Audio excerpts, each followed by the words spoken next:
Beats by Dallas, make it hurt.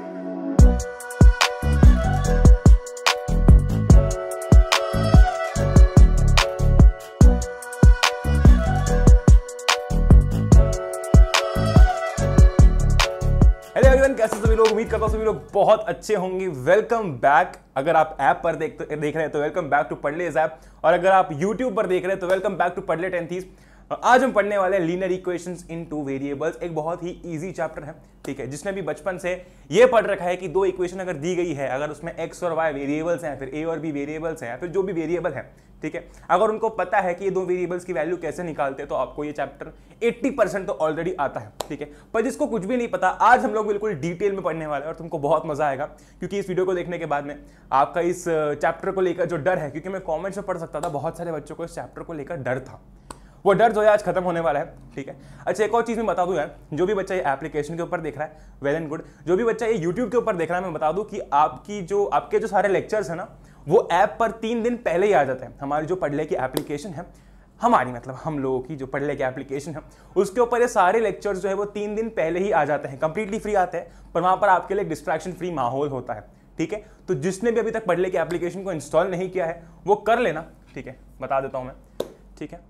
सो हर एक चीज आपको उस एप्लीकेशन के अंदर देखने को मिलेगी, सारे कोर्सेज हैं, सब कुछ कवर कर रखा है, ठीक है। जिसने भी इंस्टॉल नहीं की है, लिंक आपको नीचे डिस्क्रिप्शन में मिल जाएगी। अगर आप यूट्यूब पर देख रहे हैं तो आप जाकर कर सकते हैं। इसी के साथ साथ आप जो है ऐप को रेट भी कर सकते हैं गूगल प्ले स्टोर पर जाकर। तो अगर आपको ऐप का कंटेंट पसंद आता है, आप अपने अकॉर्डिंग सुझाव भी दे सकते हैं, और मेक श्योर कि आप प्ले स्टोर पर जाकर जो है वो रेटिंग जरूर करें, ठीक है। आगे बढ़ते हैं, शुरुआत करते हैं चैप्टर के साथ में, ठीक है। लीनियर इक्वेशंस इन टू वेरिएबल्स, ठीक। अभी तक हमने ना जो चैप्टर्स पढ़े उसमें पहला है रियल नंबर्स, दूसरा है पॉलिनोमियल्स। अब हम पढ़ने वाले हैं पेयर ऑफ लीनियर इक्वेशंस। जब भी तुम इक्वेशन ये वर्ड सुन रहे हो तब तुम्हारे दिमाग में क्या आ रहा है, सोचो जरा भाई। जब भी एक इक्वेशन होती है, इसका मतलब है कि उसमें इज इक्वल टू साइन होगा, ठीक है। चलो, वो तो बहुत ही बेसिक चीज होगी। अब हम बात करते हैं कि लीनियर इक्वेशन होती क्या है, डेफिनेशन समझते हैं। An equation in the form ax plus by plus c is equals to 0 where a, b and c are real numbers and a and b are not 0 is called linear equation in two variables, ठीक है। Linear equation in two variables क्यों? क्योंकि अगर तुम ध्यान से देखते हो, अगर मैं लिखता हूं a1x plus b1y plus c is equal to 0, या फिर ये भी छोड़ो, अगर मैं लिखता हूं ax plus by is equal to 0, ठीक है। अगर मैं ऐसा कुछ यहां पर लिखता हूं तो एक चीज ये समझो कि यहां पर पूरी इक्वेशन में सिर्फ दो ही वेरिएबल्स हैं। ये a और b जो है ये तो आपके नंबर्स हैं, ठीक है, ये तो आपके रियल नंबर्स हैं। वेरिएबल्स कितने हैं? सिर्फ दो, x और y। इसीलिए बोला गया है linear equation in two variables, ठीक। बहुत बढ़िया। ये देखो, जैसे कि अगर मैं लिखता हूं for example 3x plus 4y is equal to 0, तो ये क्या है? Linear equation in two variables. क्यों? क्योंकि यहां पर दो ही वेरिएबल्स है, एक और ये दो, ठीक है। बहुत बढ़िया, इसको हम कहते हैं लीनियर इक्वेशन। बहुत बेसिक चीज है, कोई इसमें दिमाग लगाने की जरूरत नहीं है। Very good. अब यहां पर आपको जनरल फॉर्म दिख रहा होगा, दो लीनियर इक्वेशंस हैं, ठीक है। दो लीनियर इक्वेशंस आपको दिख रही होगी, एक ये और एक ये, ठीक। इसका ये मतलब है a1x plus b1y plus c is equals to 0, और नीचे लिखा है a2x plus b2y plus c is equals to 0, ठीक है। यहाँ पर a1 का मतलब है कोई रियल नंबर, a2 का मतलब भी वही है, बस दो इक्वेशंस, इसलिए ऊपर a1 और नीचे a2 लिख दिया है, ठीक है। यहाँ पर है b1, नीचे है b2, ये भी आपके रियल नंबर्स ही हैं, ठीक, और ये आपकी कांस्टेंट टर्म्स, ठीक। पॉलिनोमियल जिसने पढ़ रखा है उसको ये चीज एक ही बार में समझ में आ चुकी होगी, ठीक है। तो ये आपका एक जनरल फॉर्म हो गया आपकी लीनियर इक्वेशंस का। अब मैं इसको एग्जांपल के थ्रू बताता हूँ। जैसे कि मान लो ऐसा लिखा हुआ है 4x plus 8y minus 5 is equal to 0, और नीचे लिखा हुआ है 5x minus 7y plus 8 is equal to 0, ठीक है। ध्यान से देखो जरा, यहाँ पर ये क्या है? आपकी लीनियर इक्वेशन है, सिंपल, ठीक है। ये क्या है? आपकी लीनियर इक्वेशन है। अब इसमें एक और चीज बोली गई है, क्या बोली गई है कि यहाँ पर आपका जो a और b है, यानी कि आपका जो a और b है, x और y का जो आप कह सकते हो कि आगे जो नंबर लगा हुआ है वो 0 नहीं हो सकता। क्यों नहीं हो सकता? सोचो जरा, ठीक है, सोचते हैं क्या सोचेंगे। मान लो कि ऐसा हो गया 0x प्लस 0y, तो ये तो तुम्हारी इक्वेशन बचेगी नहीं, ठीक है। क्यों नहीं बचेगी? क्योंकि जब 0x से मल्टीप्लाई हो जाएगा तो ये 0 हो जाएगा, और ये जो है ये भी 0 हो जाएगा, ठीक है।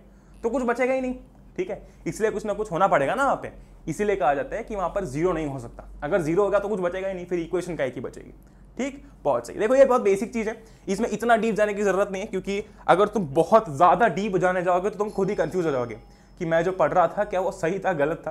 ठीक है, इसलिए तुमको जो बेसिक आता है कि अगर 2 इक्वेशंस हैं उनको सॉल्व करते हैं, उतना ही अपने दिमाग में अभी रहने दो, वही तुम्हें काम आने वाला है। ठीक है, क्योंकि अगर तुम बहुत ज्यादा बेसिक में जाते हो ना, होता यह है कि हमको और ऐसा लगता है कि नहीं यार ये भी समझ लेते, ये भी समझ लेते, पर वो हमारा एक्चुअली अभी पढ़ने लायक होता नहीं है, उसके लिए और कुछ समझना पड़ता है, समझना जरूरी होता है। तो उस चक्कर में हम कंफ्यूज हो जाते हैं, इसलिए जो भी तुम्हारे सामने है वो तुम्हारे लिए इंपॉर्टेंट है। ठीक, वेरी गुड, आगे बढ़ते हैं। बहुत सही, आगे बढ़ते हैं। अब देखो यार, अगर आपके पास में 2 लीनियर इक्वेशंस हैं, उनको सॉल्व करने के ना तरीके होते हैं। हम इस चैप्टर के अंदर पढ़ते हैं 2 तरीके, पहला है एल्जेब्रिक मेथड और दूसरा है आपका ग्राफिकल मेथड। एल्जेब्रिक मेथड मतलब आप इक्वेशन सॉल्व करके आंसर निकालते हो, ग्राफिकल के अंदर आप ये देखते हो कि ग्राफ पे प्लॉट करते हो और उससे आंसर निकालते हो। दोनों ही चीज़ें बहुत आसान है। ठीक, एक एक करके समझते हैं हम लोग, एक एक करके आगे बढ़ते हैं। ठीक है, देखो जरा, सबसे पहले हम लोग समझते हैं ग्राफिकल मेथड। ठीक है, सबसे पहले हम लोग समझते हैं ग्राफिकल मेथड। आपके सामने ना 2 इक्वेशंस दे रखी है। ठीक है, एक इक्वेशन है ये और एक इक्वेशन है ये। ठीक, बहुत सही। अब हम क्या करेंगे, हम यहाँ पर ग्राफ पर ना पॉइंट्स प्लॉट करेंगे। ठीक है, और उसके बाद में लाइन बनाएंगे और फिर देखेंगे इसका सोल्यूशन क्या है। बहुत आसान है, मैं बताता हूँ। देखो, एक काम करो, सबसे पहले तो ये इक्वेशन इधर लेकर आओ, x + 2y = 4। सबको पता है ग्राफ पे पॉइंट्स कैसे प्लॉट करते हैं। हम क्या करते हैं, एक टेबल बनाते हैं, ऊपर लिखो x, नीचे लिखो y। ठीक है, बहुत सही, वेरी गुड। 3 वैल्यूज में जनरली आपका काम हो जाता है। ठीक है, बहुत बढ़िया। अब एक चीज सोचो जरा, एक चीज सोचो, क्या सोचोगे, ये सोचो कि आपको क्या करना है, यहां पर अभी इसका आंसर निकालना है। ठीक, बहुत सिंपल है, आपको वैल्यूज पुट कर करके देखनी है ना, आपको वैल्यूज पुट कर करके देखनी है और देखना आंसर आ रहा है कि नहीं आ रहा। जैसे कि मान लो कि अगर मैं बोलता हूं x + 2y = 4, यानी कि x एक वेरिएबल है और y एक वेरिएबल है। अच्छा चलो समझो, मान लो कि मैं x की जगह अगर 0 पुट कर दूं, है ना, तो ये कितना हो जाएगा, 0 हो जाएगा। इसका मतलब क्या, 0 + 2y = 4 बचेगा, है कि नहीं। तो y कितना आ जाएगा मेरा, 2। तो अगर, ठीक है, अगर मेरा x 0 हो जाता है, ठीक है, तो मेरा y कितना हो जाएगा, 2 हो जाएगा। बहुत बढ़िया, लिख दिया मैंने यहाँ पर। ठीक है, अब यहाँ पर मैं वो पॉइंट प्लॉट कर देता हूँ, 0,2 मतलब ये वाला। ठीक, बहुत सही है ना, वेरी गुड। अब एक और निकालते हैं, चलो चलो, x की जगह 0 नहीं रखते हैं, x की जगह हम लोग रखते हैं 2। ठीक है, x की जगह रखते हैं 2। ठीक, बहुत बढ़िया। तो मैंने x की जगह पर रख दिया यहाँ पर 2। तो ये क्या हो जाएगा, 2 + 2y = 4। 2y हो जाएगा 2, y हो जाएगा 1। ये मतलब मैं बहुत रैंडमली रख रहा हूं, तुम अपने हिसाब से कुछ भी यहाँ पर वैल्यूज रखोगे, तुम्हारे आंसर आते जाएंगे। ठीक है, बहुत सही। तो अगर x 2 है तो y कितना आ गया, 1 आ गया। ठीक है, बहुत बढ़िया। अच्छा, अब अगर मैंने x को 0 रख दिया, वो तो मैंने कर लिया था, बहुत बढ़िया। अब अगर x को मैंने 4 रख दिया, है ना, अगर x को मैंने 4 रख दिया तो y कितना हो जाएगा, 0 हो जाएगा। ठीक, देखो जरा, 4 + 2y = 4, है ना, 2y = 0, तो y कितना हो जाएगा, 0, है कि नहीं, बहुत सही। ठीक है, तो ये मैंने क्या किया कि आपके पॉइंट्स निकाल दिया। अब इन तीनों को प्लॉट कर लेते, 0,2 मैंने कर दिया था, अब 2,1 कर देते, 2,1 ये हो जाएगा, है ना, और 4,0 ये हो जाएगा। तो ये बन गई मेरी एक लाइन। ठीक है, ये बन गई मेरी एक लाइन। ठीक, ये कौन सी इक्वेशन की लाइन है, इस इक्वेशन की। तो मैं लिख दूंगा यहां पर x + 2y = 4। ठीक है, आप चाहो तो पॉइंट्स भी वहां पर मार्क कर सकते हो। ठीक है, वेरी गुड। ये पूरे इक्वेशन का हमने रैंडमली पॉइंट रख के आंसर जो है वो निकाल दिया, है ना, बहुत बढ़िया। अब दूसरी इक्वेशन निकालते हैं। हम कर क्या रहे हैं, बेसिकली हम ग्राफ के थ्रू इन दोनों इक्वेशन का सोल्यूशन निकाल रहे हैं, यानी कि हम लोग x और y की वैल्यू निकाल रहे हैं। ठीक, कि ऐसी कौन सी x और y की वैल्यूज हैं जो इसमें भी जाएगी तो भी आंसर आ रहा है और इसमें जाएगी तो भी आंसर आ रहा है, यानी कि इन दोनों का सोल्यूशन है। ठीक, अभी इस इक्वेशन को देखो, सेम चीज फॉलो करो, 3x - y = 5। इधर रखो x, इधर रखो y। चलो, बहुत बढ़िया, बहुत सही, है ना, वेरी गुड। अब यहाँ पर देखो, मैं रैंडमली कुछ भी करता हूं। अगर मान लो मैं x की जगह 1 पुट कर दूंगा तो कुछ सेंस नहीं बनेगा, मुझे नेगेटिव में आंसर करना पड़ेगा। एक काम करो, x को अगर तुमने 2 रख दिया, तो क्या हो जाएगा, 3 × 2 - 1 = 5। एक मिनट, 3 × 2 - y = 5 हो जाएगा, यानी कि हो जाएगा 6 - y = 5। तो y कितना हो जाएगा, 1। बहुत सही। अगर x को मैंने 2 रख दिया तो y हो जाएगा 1। अच्छा, अब अगर मैंने x को 3 रख दिया तो सोचो y कितना हो जाएगा, 4 हो जाएगा भाई। 3 × 3 9 हो जाएगा और 9 - 4 5 हो जाएगा, तो y कितना हो जाएगा 4। ठीक है, अब अगर मैं x को, अगर मान लो कि मैंने यहाँ पर 3 रख दिया, यहाँ पर 4 रख दिया, ठीक है, वेरी गुड। अब एक काम करता हूँ, ठीक है, अब अगर मैंने x को 4 रख दिया, तुम चाहो तो तुम 1 2 3 लिख के भी आंसर, मतलब जहां पर तुमको दिख रहा है ना कि हाँ चीजें निकल सकती है ना, वहां पर तुम 1 2 3 रख के भी आंसर निकाल सकते हो। x की जगह पर मैंने पुट कर दिया 4, ये हो गया 3 4 = 12, ठीक है, 12 हो गया ये, तो ये कितना हो जाएगा 7। ये देखो ना, 3 × 4 - y = 5, तो y हो जाएगा तुम्हारा 7। ये तीनों पॉइंट्स अब ग्राफ पे प्लॉट कर दो, इसी ग्राफ पे प्लॉट करो, ठीक है। ये पहला हो गया 2, 1, तो यही पॉइंट होगा, है ना, बहुत सही। ये हो गया 3, 4, ठीक है, तो 3, 4 क्या हो जाएगा, ये 3 है ये 4 है, तो आपका 3, 4 ये हो जाएगा, ठीक है, बहुत ही बढ़िया, है ना, बहुत सही, एक्सीलेंट, एक्सीलेंट वर्क। ठीक, और एक हो गया आपका 4, 7, तो ये 4 है और इधर 7 कहीं तो भी आ जाएगा आपका, इधर कहीं तो भी आ जाएगा, तो ये ऐसी एक लाइन बन जाएगी आपकी। अब मैंने क्या बोला था कि जहां पर आपकी 2 लाइंस इंटरसेक्ट करेगी वो आपका सॉल्यूशन होगा, ठीक है। मतलब कि ये किस ग्राफ की, किस इक्वेशन की लाइन है, इस इक्वेशन की लाइन है, और ये जो है वो इस इक्वेशन की लाइन है। इन दोनों का ग्राफ के थ्रू सॉल्यूशन कैसे आएगा, तो भैया लीनियर इक्वेशन, अगर तुमको याद हो तो हमने बात की थी, अगर कोई लीनियर पॉलिनोमियल है मान लो, तो उसकी एक स्ट्रेट लाइन बनती है, तो इस इक्वेशन की एक स्ट्रेट लाइन बनी, इस इक्वेशन की एक स्ट्रेट लाइन बनी, इनका सॉल्यूशन कौन सा होगा, सॉल्यूशन वो पॉइंट होगा जहां पर दोनों इंटरसेक्ट कर रहे हैं। दोनों कहां पर इंटरसेक्ट कर रहे हैं, इस पॉइंट पर। ये कौन सा पॉइंट था, 2, 1, तो इन दोनों इक्वेशन का सॉल्यूशन क्या होगा, 2, 1 हो जाएगा, ठीक है, बहुत बढ़िया। तो ये इतना आसान है, ठीक। जिसने भी ग्राफ प्लॉट कर रखा है उसको ये चीजें बहुत ही हलवा लग रही होंगी, कुछ है नहीं इसमें, वही सेम चीज है, ठीक। करना क्या है, सिंपल चीज है कि भैया तुमको कुछ नहीं करना है, पहले तो इस वाली इक्वेशन के पॉइंट्स प्लॉट करके लाइन बनानी है, फिर दूसरी इक्वेशन के पॉइंट्स प्लॉट करके लाइन बनानी है। दोनों लाइन जहां इंटरसेक्ट करेगी, जैसे कि इस पॉइंट पर कर रही है, राइट, दोनों की दोनों लाइन जहां पर इंटरसेक्ट करेंगे, यानी कि एक दूसरे से मिलेगी, वो जो पॉइंट होगा उसको हम बोलेंगे पॉइंट ऑफ इंटरसेक्शन, और वही जो पॉइंट होगा वो हमारा आंसर होगा, ठीक है। जैसे कि यहां पर 2 और 1, यहां पर दोनों मिल रही है, तो आपका आंसर क्या हो जाएगा, 2, 1, ठीक। This is how you solve the answer graphically, it is very easy, ठीक है। वापस मैं एक बार समझा देता हूं। दो अगर आपके सामने इक्वेशन है और अगर आपको बोला गया कि ग्राफ के थ्रू आंसर निकालना है, पहले तो ये बॉक्सेस बना के x और y की वैल्यूज रख दो, है ना, बहुत बढ़िया। तुम अपने हिसाब से देखो, मान लो कि अब यहाँ पर तुम रखते, तुमने यहाँ पर क्या किया, 3x - y = 5 देखा। हमेशा ट्राई करो कि छोटी से छोटी वैल्यू रखो और फटाफट आंसर निकालो। x की वैल्यू 2 रख दी तो y 5 आ गया, है ना, छोटी छोटी वैल्यूज हैं। x की वैल्यू 3 रख दी तो y 4 आ गया, है ना। ऐसी छोटी छोटी वैल्यूज निकालो और आंसर रख दो, ठीक, बहुत बढ़िया, वेरी गुड, है ना। तो हमने क्या किया, फिर दोनों की लाइंस बनाई जहां पर वो दोनों इंटरसेक्ट कर रही है, वो हो जाएगा उसका सोल्यूशन, है ना। आगे बढ़ते हैं अब हम, ठीक है, अब हम आगे बढ़ते हैं, ठीक, वेरी गुड। अब मैं तुमको जो बताने वाला हूं ये बहुत इंटरेस्टिंग और बहुत इंपॉर्टेंट पार्ट बन जाता है इस चैप्टर का, क्योंकि इस चैप्टर से सवाल जो है ना इस तरीके के काफी आने के चांसेस होते हैं, ठीक है। अभी मैं तुमको बताता हूँ क्या चीज है। एक्चुअली मैं यहाँ पर देख पा रहा हूँ कि क्या चल रहा है इधर। ये जो तुमको थोड़ा थोड़ा फेड दिख रहा है ना, वो एक्चुअली कलर ही फेड है ना, वो जो लिखा है वो टेक्स्ट ही फेड है, ठीक है। समझाता हूं मैं तुमको। If a pair of linear equation is given by a1x + b1y + c1 = 0 and a2x + b2y + c2 = 0, the following situations can arise. पहली, a1 by a2 is not equal to b1 by b2। इसका ये मतलब है, मान लो कि आपके पास में 2 equations हैं, ठीक है, उन 2 इक्वेशंस का नाम ये है,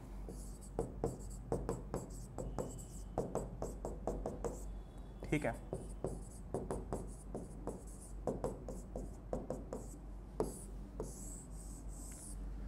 है ना, बहुत बढ़िया। यहां पर मान लो कि a1/a2 अगर b1/b2 के बराबर नहीं होता है, ठीक है, उस केस में पता है क्या होगा, उस केस में जो दोनों लाइंस होंगी, है ना, इसकी लाइन और इसकी लाइन, इसकी लाइन और इसकी लाइन, वो दोनों एक पॉइंट पर इंटरसेक्ट करेंगी, यानी कि जो जिस पॉइंट पर वो इंटरसेक्ट करेगी ना, हमको वहां पर एक यूनिक सॉल्यूशन देखने को मिलेगा। जनरली केसेस में हम लोग क्या देखते हैं, यही केस देखते हैं। क्या देखते हैं, हम ये देखते हैं कि आपके पास में 2, मतलब इन जनरल समझो ये है क्या, आपके पास में 2 इक्वेशंस हैं। मान लो कि ये दो इक्वेशंस हैं, a1x plus b1y plus c1 is equal to 0 और a2x plus b2y plus c2 is equal to 0। Example आगे जाके मैं तुमको दूंगा, ठीक है। अभी इतना ये समझो कि अगर a1 upon a2 b1 upon b2 के बराबर नहीं आता है ना, इसका ये मतलब है ना, इसका a1 अपॉन a2 मतलब क्या, ये a1 और ये a2, ये b1 और ये b2, ठीक है, बहुत बढ़िया। अगर ये दोनों बराबर नहीं आते हैं, इसका ये मतलब है कि जो दोनों आपकी लीनियर इक्वेशंस हैं, ठीक, उसका एक यूनिक सोल्यूशन है ना, और क्या है, कंसिस्टेंट है, ठीक है। हम क्या बोलेंगे कि अगर a1 upon a2 b1 upon b2 के बराबर नहीं आता है, इसका ये मतलब है कि जो लीनियर इक्वेशंस है वो कंसिस्टेंट है, पहली चीज, और इनका एक यूनिक सोल्यूशन है। इनका ग्राफ कैसे दिखेगा, तो ऐसा दिखेगा, ठीक है, सिर्फ एक ही पॉइंट पर इंटरसेक्ट करेंगी लाइनें, ठीक, बहुत बढ़िया। अब मैं ऐसा क्यों बोल रहा हूं वो तुम आगे समझोगे, है ना। तो हमेशा याद रखना कि अगर a1 upon a2 is not equal to b1 upon b2, इसका यह मतलब है कि जो आपकी लीनियर इक्वेशंस हैं उनका एक यूनिक सोल्यूशन होगा, यानी कि सिर्फ एक ही सोल्यूशन होगा, ठीक है। जैसे कि इस केस में तुम देख सकते हो, पिछले केस में भी हमने देखा था, हमारा आंसर क्या आया था, 2,1, सिर्फ एक ही पॉइंट पर, ठीक है, सिर्फ एक ही पॉइंट पर हमारी जो इक्वेशन है, हमारी जो लाइन है वो मीट कर रही थी, यानी कि सिर्फ वो एक ही पॉइंट सोल्यूशन था, यानी कि यूनिक सोल्यूशन था, ठीक है, वेरी गुड। और इसको हम कंसिस्टेंट भी बुलाते हैं, है ना। आगे चलते हैं, ठीक है, वेरी गुड, आगे चलते हैं। देखो जरा दूसरा केस आपके पास सेम दो लीनियर इक्वेशंस हैं, a1x plus a2 plus b1y plus c1 is equal to 0 और a2x plus b2y plus c2 is equal to 0। अब देखो, मान लो कि a1 upon a2 b1 upon b2 के तो बराबर हो गया, पर c1 अपॉन c2 के बराबर नहीं हो पाया, है ना। a1 upon a2 b1 upon b2, ये जब एग्जांपल आएगा ना तो इजीली समझ जाओगे।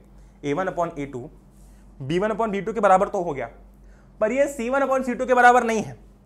उस केस में पता है क्या होता है, उस केस में बहुत ही मजेदार चीज होती है। उस केस में दोनों ही इक्वेशंस की जो लाइन है वो पैरेलल होती है। ये देखो, ये एक लाइन और ये दूसरी लाइन, या फिर चलो मैंने खराब कर दिया, अच्छा दिख रहा था, ये रही एक लाइन और ये रही दूसरी लाइन, ठीक है, बहुत बढ़िया, है ना, बहुत सही।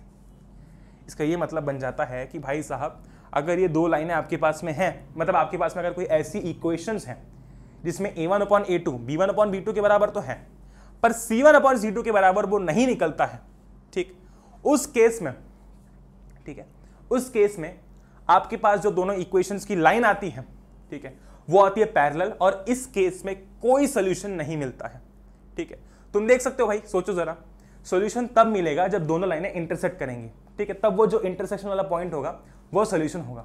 लेकिन इस केस में तो ये दोनों लाइनें कभी इंटरसेक्ट करेंगी ही नहीं, क्योंकि दोनों पैरेलल है, ठीक है, और दोनों पैरेलल है मतलब कभी इंटरसेक्ट करेंगी नहीं, कभी इंटरसेक्ट करेंगी नहीं तो वो पॉइंट आएगा नहीं, वो पॉइंट आएगा नहीं तो कोई सॉल्यूशन है ही नहीं। इसलिए हम कहते हैं इस केस में इक्वेशन जो है वो इनकंसिस्टेंट होती है and we have no solution, ठीक है।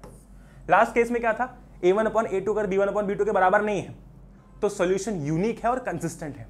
इस केस में सॉल्यूशन ही नहीं है क्योंकि लाइन से इंटरसेक्ट नहीं कर रही है, और इसी के साथ साथ इनकंसिस्टेंट है, ठीक। अच्छा, एक सवाल मैं करता हूं तुमसे, मान लो कि ये तुम्हारा ग्राफ है, ठीक है, ये एक इक्वेशन की लाइन है और इसी के ऊपर ये दूसरी इक्वेशन की लाइन है, यानी कि ये एक इक्वेशन की लाइन है और इसी के ऊपर ये दूसरी इक्वेशन की लाइन है, ठीक है, ये और ये दूसरी इक्वेशन की लाइन है। उस केस में तुम सोचो कि जो दोनों लाइनें हैं वो एक दूसरे के ऊपर है ना, एक दूसरे के ऊपर, यानी कि वो हर पॉइंट पर मीट कर रही है ना, वो हर पॉइंट पर मीट कर रही है। तो अगर, ठीक है, अगर एक पॉइंट पर मीट करने पे एक सॉल्यूशन था, तो अगर वो लाइनें हर पॉइंट पे मीट कर रही है, इसका क्या मतलब होगा, इसका मतलब होगा कि इनफाइनाइटली मेनी सॉल्यूशंस हैं, ठीक है, क्योंकि लाइन एक के ऊपर एक है ना। अब देखो, अगर ऐसा होता तो सिर्फ ये एक पॉइंट ऑफ इंटरसेक्शन है, ठीक है, ऐसा होता तो भी एक पॉइंट है, लेकिन अगर ऐसा हो गया, मतलब ये दोनों उंगलियां ऐसी बना दूं मैं, अगर ऐसी, ठीक है, सिर्फ ऐसी, तो ये दोनों उंगलियां जो है वो हर पॉइंट पे मीट कर रही है एक दूसरे को, ठीक। इसका मतलब है हर वो पॉइंट जो है वो सोल्यूशन है। ये आएगा, अभी तुमको बताता हूं कैसे। ये देखो तीसरा केस, ठीक है, तीसरा केस ये है कि अगर आपके पास में दो इक्वेशंस हैं, a1x plus b1y plus c1 is equal to 0, और दूसरी इक्वेशन है a2x plus b2y plus c2 is equal to 0, और यहां पर अगर a1 upon a2 b1 upon b2 के बराबर तो है और c1 अपॉन c2 के बराबर भी है, उस केस में क्या होता है ना कि लीनियर इक्वेशन जो होती है ना, लीनियर इक्वेशन जो होती है वो कंसिस्टेंट होती है। दूसरी चीज, उसके इनफाइनाइटली मेनी सॉल्यूशंस होते हैं। क्यों? क्योंकि उसका जो ग्राफ होता है वो कुछ ऐसा होता है। भैया आपका ये ग्राफ है, आपका ये प्लेन है, ठीक है, ये एक इक्वेशन की लाइन है और उसी के ऊपर ओवरलैप्ड दूसरी इक्वेशन की लाइन है, यानी कि कोइंसिडेंट है, हर पॉइंट पर मीट कर रहे हैं, है ना। इसलिए हम बोलेंगे कि इसके इनफाइनाइटली मेनी सॉल्यूशंस होंगे। क्यों? क्योंकि भाई वो हर पॉइंट पर मीट कर रहे हैं। हर पॉइंट मतलब क्या? इनफाइनाइटली मेनी पॉइंट्स पर मीट कर रहे हैं, इसलिए हम बोलते हैं कि उनके इनफाइनाइटली मेनी सॉल्यूशंस होते हैं। पहली चीज। दूसरी चीज अगेन कंसिस्टेंट होती है ना। और तीसरी चीज यहाँ पर डिपेंडेंट होती है। ये चीज प्लीज ध्यान रखना, the linear equations are dependent, है ना, ये चीज प्लीज ध्यान रखना, ठीक। तो बस छोटी सी चीज याद रखनी है, मैं तुमको लिख के बता देता हूं यहाँ पर कि अगर a1/a2 is not equal to b1/b2, उस केस में इक्वेशन कैसी होंगी? कंसिस्टेंट होंगी, ठीक है। अगर a1/a2 is equal to b1/b2 is equal to c1/c2, इस केस में भी इक्वेशन कंसिस्टेंट होंगी, जैसे कि ये वाला केस है वो। लेकिन अगर a1/a2 is equal to b1/b2 is not equal to c1/c2, इस केस में इनकंसिस्टेंट होंगी, ठीक। सॉल्यूशन भी याद रख लो भाई, इस केस में क्या था? यूनिक सॉल्यूशन था, इस केस में इनफाइनाइट सॉल्यूशन थे, ठीक। बस खत्म बात, इतना याद रखना है तुमको। और ग्राफ तुमने देख लिया, है ना भाई, जिसका पैरेलल होगा उसका तो सॉल्यूशन आएंगे नहीं, यहाँ पर मैं नो सॉल्यूशन लिख सकता हूँ, नो सॉल्यूशन, ठीक। Very good. अब तुमको एग्जांपल देखने को मिलेंगे। ये देखो, ये देख लो, ठीक है, ये देख लो, ठीक। अगर a1/a2, ये वही चीज है, मतलब बार बार मैं नहीं लिखूंगा, सेम ही चीज है। a1/a2 b1/b2 के बराबर तो है, पर c1/c2 के बराबर नहीं है, तो पैरेलल। अगर तीनों बराबर है तो ये, और अगर कुछ भी बराबर नहीं है तो ये, ठीक। बहुत सही, आगे बढ़ते हैं, है ना, आगे बढ़ते हैं। अब तुमको एग्जांपल दिखाता हूं, ये देखो मजेदार एग्जांपल आ गया। दो इक्वेशन तुम्हारे पास में, ये पहली इसकी बात करते हैं, ठीक है। हमें बताना है कि कैसी इक्वेशन है, कंसिस्टेंट है, इनकंसिस्टेंट है, और ये भी बताना है कि इनके कितने सॉल्यूशंस होंगे, ठीक है। हमको कुछ नहीं करना है, बस ये मैच करना है ना। देखते चलो, इसमें हमको देखना है, पहले तो देखो a1/a2 क्या है? a1/a2 3/2 है, b1/b2 क्या है? -2/1 है। अच्छा, सबसे पहले ये चेक कर लो कि a1/a2 b1/b2 के बराबर है कि नहीं, ठीक है। सबसे पहला स्टेप ये होना चाहिए। अच्छा, ये a1/a2 है और ये b1/b2 है, ये दोनों बराबर नहीं है, क्योंकि एक है 3/2, एक है -2, दोनों बराबर होते नहीं होते। इसका क्या मतलब हुआ कि a1/a2 जो है वो b1/b2 के बराबर नहीं है, ठीक है। और अगर a1/a2 b1/b2 के बराबर नहीं है, इसका मतलब क्या हुआ? सॉल्यूशंस कैसे होंगे आपके? मतलब आपका सॉल्यूशन कैसा होगा? यूनिक सॉल्यूशन होगा, है ना। पहली चीज यूनिक सॉल्यूशन होगा, ठीक। दूसरी चीज लाइज कैसी होगी? कंसिस्टेंट होंगे, सॉरी कंसिस्टेंट इक्वेशंस होंगे, ठीक है। बहुत बढ़िया। दूसरे वाले पे आते हैं, वापस चेक करो, है ना। ये यहाँ पर a1 3 है, a2 6 है, b1 2 है, b2 4 है ना। c1 -4 है और c2 -5 है, मतलब -2 -4 -4 -5। देखते हैं a1/a2 मतलब 3/6, इज इट इक्वल टू -2/-4 और इक्वल टू -4/-5? चेक करते हैं हम लोग। तो हाँ, 3/6 और ये कितना हो जाएगा? 3/6, ये कितना हो जाएगा? 1/2 हो जाएगा, तो ये भी 1/2 ही हो जाएगा, है ना। इसका मतलब क्या है? a1/a2 b1/b2 के तो बराबर है, क्योंकि ये देखो ये 3/6 है और ये -2/-4 है, तो ये भी 1/2 हो जाएगा और ये भी 1/2 हो जाएगा। पर इधर है c1/c2 में -4/5, और -4/-5 तो 1/2 कभी होगा ही नहीं, है ना। बहुत सही। मतलब क्या हुआ? a1/a2 b1/b2 के बराबर तो है, पर c1/c2 के बराबर नहीं है। इसका ये मतलब हुआ कि लाइंस कैसी होंगी? याद करो, पैरेलल होंगी। पैरेलल होंगी मतलब सॉल्यूशन नहीं होगा और इनकंसिस्टेंट होंगी, ठीक। बहुत सही। अब तीसरा केस देखो, ठीक है। इसको मैं यहां लिख रहा हूं, ठीक है। a1/a2 यानी कि 3/6, b1/b2 यानी कि -2/-4, c1/c2 मतलब -4/-8। इसकी वैल्यू हो जाएगी 1/2, इसकी भी वैल्यू हो जाएगी 1/2 और इसकी भी वैल्यू हो जाएगी 1/2। a1/a2 is equal to b1/b2 is equal to c1/c2। इसका क्या मतलब हुआ? इसका पहला मतलब तो ये हुआ कि आपको इनफाइनाइटली मेनी सॉल्यूशंस देखने को मिलेंगे। क्यों? क्योंकि दोनों लाइंस कैसी होंगी? कोइंसिडेंट होंगी। दूसरी चीज, ठीक है, दूसरी चीज इक्वेशन कैसी है? कंसिस्टेंट है। ठीक है, तो जब आपका a1/a2 is not equal to b1/b2 होता है तब भी इक्वेशन कंसिस्टेंट होती है, और जब तीनों बराबर होते हैं तब भी इक्वेशन कंसिस्टेंट होती है। ठीक, और बस जो एक केस बचता है उसमें इनकंसिस्टेंट होती है। वेरी गुड, ठीक है, नाइस। आगे बढ़ते हैं, ठीक है, आगे बढ़ते हैं। ये एक छोटी सी चीज है कि मान लो कि तुमको अगर ऐसा कुछ दे रखा है, तुमको बोला गया कि x² = y और नीचे दिया गया x² + 2, मतलब अगर ऐसा कुछ है = 0 मान लो, ऐसा कुछ है, तो आप ये सब्स्टिट्यूट कर सकते हो, मतलब x² की जगह आप y लिख सकते हो। ये चीज यहाँ पर लिखी गई। There are several situations which can be mathematically represented by two equations which are not linear to start with, but we alter them so that they are reduced to a pair of linear equations, that is it. ठीक है, तो अगर आप देखते हो तो x² y के बराबर है, तो यहां पर तुम क्या कर सकते हो? x² की जगह y लिख सकते हो, तो ये हो जाएगा y + 2। तो ये क्या हो गया? ये लीनियर इक्वेशन में कन्वर्ट हो गया, दैट इज इट। ठीक, इतना सही था, ये फालतू चीज थी, कुछ था नहीं बताने लायक, पर ठीक है। ऑल राइट, अब शुरुआत करते हैं हम लोग एक्सरसाइज 3.1 से, है ना। एक्सरसाइज 3.1 में आपको क्या करना है? यहाँ पर जो है आपको इक्वेशन बनानी है और उसको सॉल्व करना है।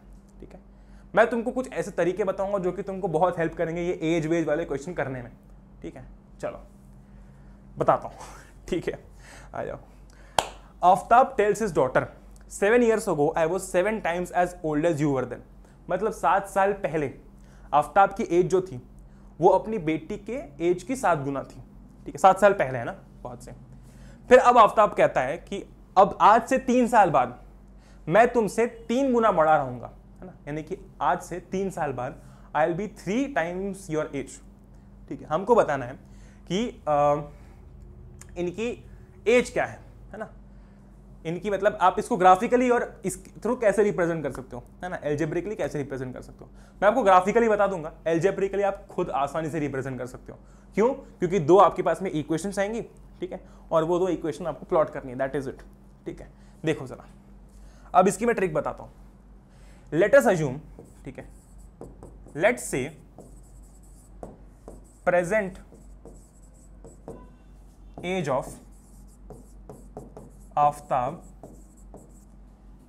Is x। ठीक है, जो अभी करंट एज बोल देते हैं, करंट है, फिर प्रेजेंट, आपको जो भी कहना है। अभी जो आफ्ताब की एज है मानते हैं कि वो x है। ठीक है, also let us say the current age of daughter is y।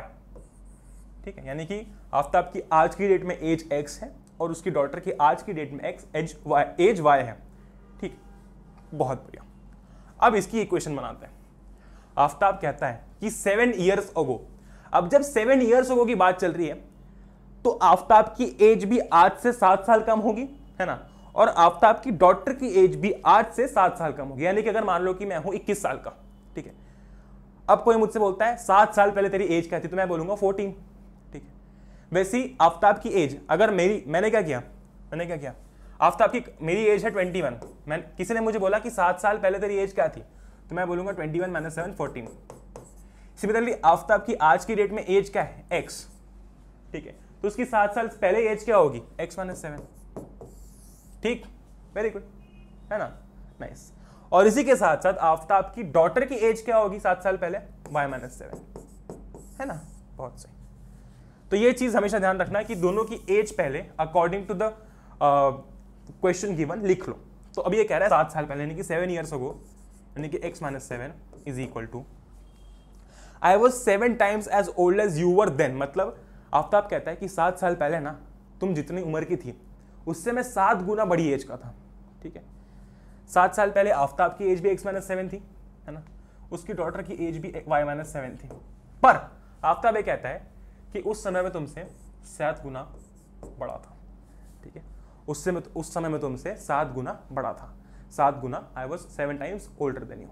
ठीक है, तो ये रही आफ्ताब की 7 साल पहले की एज, ये रही उसकी डॉटर की 7 साल पहले की एज, और आगे मैंने into 7 इसलिए किया है क्योंकि आफ्ताब ये कह रहा है कि 7 साल पहले मैं तुमसे 7 गुना बड़ा था। ठीक है, बहुत सही, ये पहली इक्वेशन होगी। दूसरी इक्वेशन क्या कहती है, ऑल्सो 3 years from now, आज से 3 साल बाद, मतलब आफ्ताब की एज 3 साल बाद कितनी हो जाएगी, x + 3, और उसकी डॉटर की कितनी हो जाएगी, y+3। ठीक है, बहुत से। I shall be 3 times as old as you will be, मतलब तुम जितने भी साल की होंगी उससे मैं 3 गुना ज्यादा बड़ा होगा। इसका क्या मतलब है, x+3 is equals to 3 into y+3। क्यों? क्योंकि आफ्ताब ने क्या बोला है कि मैं तुमसे 3 गुना बड़ा रहूंगा, तुम्हारी एज से 3 गुना बड़ा रहूंगा, तब उसकी डॉटर की एज ये रहेगी उससे 3 गुना बड़ा, ये रहा। ठीक, वेरी गुड। वापस मैं एक बार ढंग से रिपीट कर रहा हूं, ढंग से सुनना। मैंने तुमसे ये कहा कि हमेशा एक चीज ध्यान रखना कि जब भी तुम ऐसी इक्वेशन सॉल्व करो ना, अगर उसमें बोला गया 7 ईयर्स हो, 6 ईयर्स हो, तो आपको दोनों की एज में से वो जो नंबर है वो सबट्रैक्ट करना है। ठीक, समझ गया? प्रेजेंट एज क्या है दोनों की, एक्स और वाई प्रेजेंट एज। ठीक है, ये कह रहा है 7 ईयर्स अगो। 7 ईयर्स अगो मतलब 7 ईयर्स अगो मतलब आफ्ताब की एज कितनी हो जाएगी उस समय, थी मतलब x-7, और डॉटर की एज क्या थी उस समय, y-7। ठीक है, बहुत सही। ये कह रहा है 7 साल पहले I was 7 times as old as you were then. तो 7 ईयर्स अगो मतलब 7 ईयर्स अगो आफ्ताब की एज क्या थी, x-7, डॉटर की एज क्या थी, y-7। ये क्या कहता है कि मैं 7 साल पहले तुमसे 7 गुना बड़ा था, यानी कि डॉटर की एज से 7 गुना बड़ा, ये। ठीक, बहुत सही। अब वो कहता है कि 3 साल बाद, अब लिख दो 3 साल बाद के लिए, आफ्ताब की एज क्या हो जाएगी 3 साल बाद, x+3, और डॉटर की एज भी कितनी हो जाएगी, y+3। ठीक, बहुत बढ़िया, वेरी गुड, है ना, वेरी गुड, y+3 हो जाएगी। अब क्या करना है, वो कहता है कि 3 साल बाद I shall be 3 times as old as you will be, है ना। तो x+3 is equals to 3 times as old as you will be. तो उस समय डॉटर कितने साल की हो जाएगी, y+3, तो उससे 3 गुना बड़ा, 3 गुना ज्यादा आफ्ताब की एज होगी। तो ये रही आफ्ताब की एज, उससे 3 गुना ज्यादा। ठीक है, ये हो गया आपके पास 2 इक्वेशंस, इनको अब आपको रिप्रेजेंट करना है। तो ये कर लो, x-7 is equals to 7y-49। इसको सॉल्व करोगे तो हो जाएगा x-7y प्लस ये हो जाएगा आपका 49 - 7 यानी कि आपका हो जाएगा ये 42 इज इक्वल्स टू 0। ये एक इक्वेशन हो जाएगी। ठीक है, और ये दूसरी इक्वेशन क्या होगी, x+3, इसको सॉल्व कर लेते हैं। तो ये क्या हो जाएगा, x+3 is equals to 3y+9। तो ये हो जाएगा x-3y-6। ये हो जाएगा x-3y-6 इज इक्वल्स टू 0। ये हो गया आपकी दूसरी इक्वेशन। बस अब जब आप इन दोनों को सॉल्व करोगे, है ना, तब आपको इनकी एज मिल जाएगी। ये देखो, अभी हम आगे देख भी लेंगे इसका सोल्यूशन। ठीक है, आ जाओ, ये देखो, ये मिल गई आपको पूरी, है ना। अब इसमें हमने कुछ नहीं किया, बस हमने यहाँ पर x-7 plus 42 is equals to 0 लिख दिया, और यहाँ पर हमने क्या किया, x-3y-6 इज इक्वल्स टू 0 लिख दिया, यानी कि हम लोग वो जो कांस्टेंट टर्म था वो इधर ले आए, दैट इज इट। ठीक, बहुत से। तो इस तरीके से आपने दोनों ही इक्वेशंस को रिप्रेजेंट कर दिया। ठीक है, एक वापस से मैं टिप दे रहा हूं, हमेशा ये चीज ध्यान रखना कि अगर 7 साल पहले एज बोली गई, पहले तो दोनों की करंट एज में से 7 साल निकालो, और फिर आगे इंटू 3, इंटू 5, इंटू 6 जो भी दिया गया है वो करो। ठीक, क्योंकि जनरली ऐसे सवाल पूछे जाते हैं, बोला जाता है कि 5 साल पहले, तो पहले तो x-5 करो और y-5 करो। मैं तुमसे 4 गुना बड़ा था। ठीक है, तो उस y-5, जैसे कि मैं तुमको बताऊं, है ना, 5 साल पहले तो x-5 कर दो और y-5 कर दो। अब वो कहता है 5 साल पहले मैं तुमसे 3 गुना बड़ा था एज में। ठीक है, तो 5 साल पहले उसकी एज क्या थी, x-5। ठीक है, उसकी डॉटर की एज क्या थी, y-5। और वो बोल क्या रहा है कि 5 साल पहले मेरी एज जो थी तुमसे 3 गुना ज्यादा थी, मतलब अगर तुम 15 साल की थी तो मैं 45 साल का था। ठीक है, तो अब आगे लग जाएगा 3। ठीक है, क्योंकि उस टाइम ये एज थी और आफ्ताब की ये एज थी। आफ्ताब बोल रहा है कि मेरी एज तुम्हारी एज से 3 गुना ज्यादा थी, that is it. Very good, आगे बढ़ते हैं। ऑल राइट, तो अब जो है ना एक्सरसाइज 3.1 में ऐसे ही 2-3 सवाल है, वो तुम खुद भी कर सकते हो, मैंने तुमको एक तरीका बता दिया। वेरी इजी टू डू, बहुत इजी है वो पहली एक्सरसाइज तुम्हारी। दूसरी एक्सरसाइज पर आते हैं। यहाँ पर बेसिकली कहा गया तुमसे इस एक्सरसाइज के अंदर क्या करना है ना, सॉल्यूशंस ग्राफिकली निकालने। मैं तुमको एल्जेब्रिकली बताऊंगा, ग्राफिकली तुम खुद करोगे, क्योंकि जब तुम एल्जेब्रिकली समझ जाते हो ना तो ग्राफिकली करना कोई बड़ी बात नहीं होती, क्योंकि ग्राफिकली करने में और ज्यादा आसानी होती है। वहां पर सिर्फ आपको प्लॉट करना होता है, पॉइंट्स निकाल के प्लॉट करना होता है। मैं तुमको पहले तो इक्वेशन बनाना सिखाता हूं यहां पर भी। ठीक है, पहले इक्वेशन समझते हैं हम लोग। ठीक, यहां पर कहा गया है 5 pencils and 7 pens together cost ₹50, यानी कि 5 पेंसिल्स और 7 पेन्स की प्राइस जो है टोटल मिला के 50 रुपए है। ठीक है, बहुत सही। वेयर एज अगर आप 7 पेंसिल्स और 5 पेन खरीदते हो तो प्राइस 46 हो जाएगी। ठीक है, मतलब मान लो कि आप 5 पेंसिल्स खरीद के लाए है ना, और आप 7 पेन खरीद के लाए, टोटल क्या होगा 50 रुपए होगा। पर अगर आप 7 पेंसिल्स खरीद के आए और 5 ही पेन खरीदे तो टोटल 46 रुपीज होगा। यहां पर आपको क्या करना है, find the cost of 1 pencil and that of 1 pen. ये आपको ग्राफिकली भी करना है, एल्जेब्रिकली मैं तुमको बता रहा हूँ, ग्राफिकली करना क्योंकि बहुत आसान भी है। ठीक है, मैं तुमको समझा दूँ कैसे करना है। पहले तो इक्वेशन बनाना सीखो, equation banana is very important. ठीक है, 5 पेंसिल और 7 पेन की प्राइस 50 रुपए अज्यूम करते हैं। ठीक है, लिखो, let's assume price of 1 pencil is ₹X। मान लो कि अगर एक पेंसिल की प्राइस X है तो 2 पेंसिल की प्राइस क्या होगी 2X होगी। मान लो कि एक पेंसिल की प्राइस 3 रुपए है तो 2 पेंसिल की प्राइस क्या होगी 2 × 3 यानी कि 6 रुपीज। वैसे ही अगर मान लो कि एक पेंसिल की प्राइस X है तो 5 पेंसिल्स की प्राइस कितनी होगी 5 × X, है ना। बहुत बढ़िया। तो प्राइस ऑफ 5 पेंसिल्स कितना हो जाएगा 5X, है कि नहीं। बहुत बढ़िया। Similarly let us assume price of 1 pen, मतलब एक पेन की प्राइस है, मान लो अज्यूम करते हैं कि ₹Y। अच्छा, अगर मान लो एक पेन 5 रुपए का है तो 7 पेन कितने के होंगे 7 × 5। वैसे अगर एक पेन X रुपीज का है तो 7 पेन कितने के होंगे 7 × X। बहुत बढ़िया, है ना। तो 7 पेन की प्राइस कितनी होगी 7 पेन की प्राइस कितनी होगी ₹7Y। ठीक है, एक पेन की प्राइस X है, एक पेंसिल की प्राइस X है, 5 पेंसिल की 5X हो जाएगी। ठीक है, बहुत बढ़िया। और एक पेन की प्राइस कितनी है Y है तो 7 पेन की कितनी हो जाएगी 7Y। ठीक है, बहुत बढ़िया। अब 5 पेंसिल्स की प्राइस प्लस 7 पेन्स की प्राइस इज इक्वल्स टू 50 रुपए। यही लिखा है यहाँ पर कि 5 पेंसिल्स और 7 पेन्स इनकी मिला की प्राइस जो बन रही है वो 50 रुपए है। तो 5 पेंसिल की प्राइस कितनी है 5X, 7 पेन्स की प्राइस कितनी है 7Y, तो 5X plus 7Y is equals to 50 बन गई आपकी पहली इक्वेशन। 5X plus 7Y is equals to 50।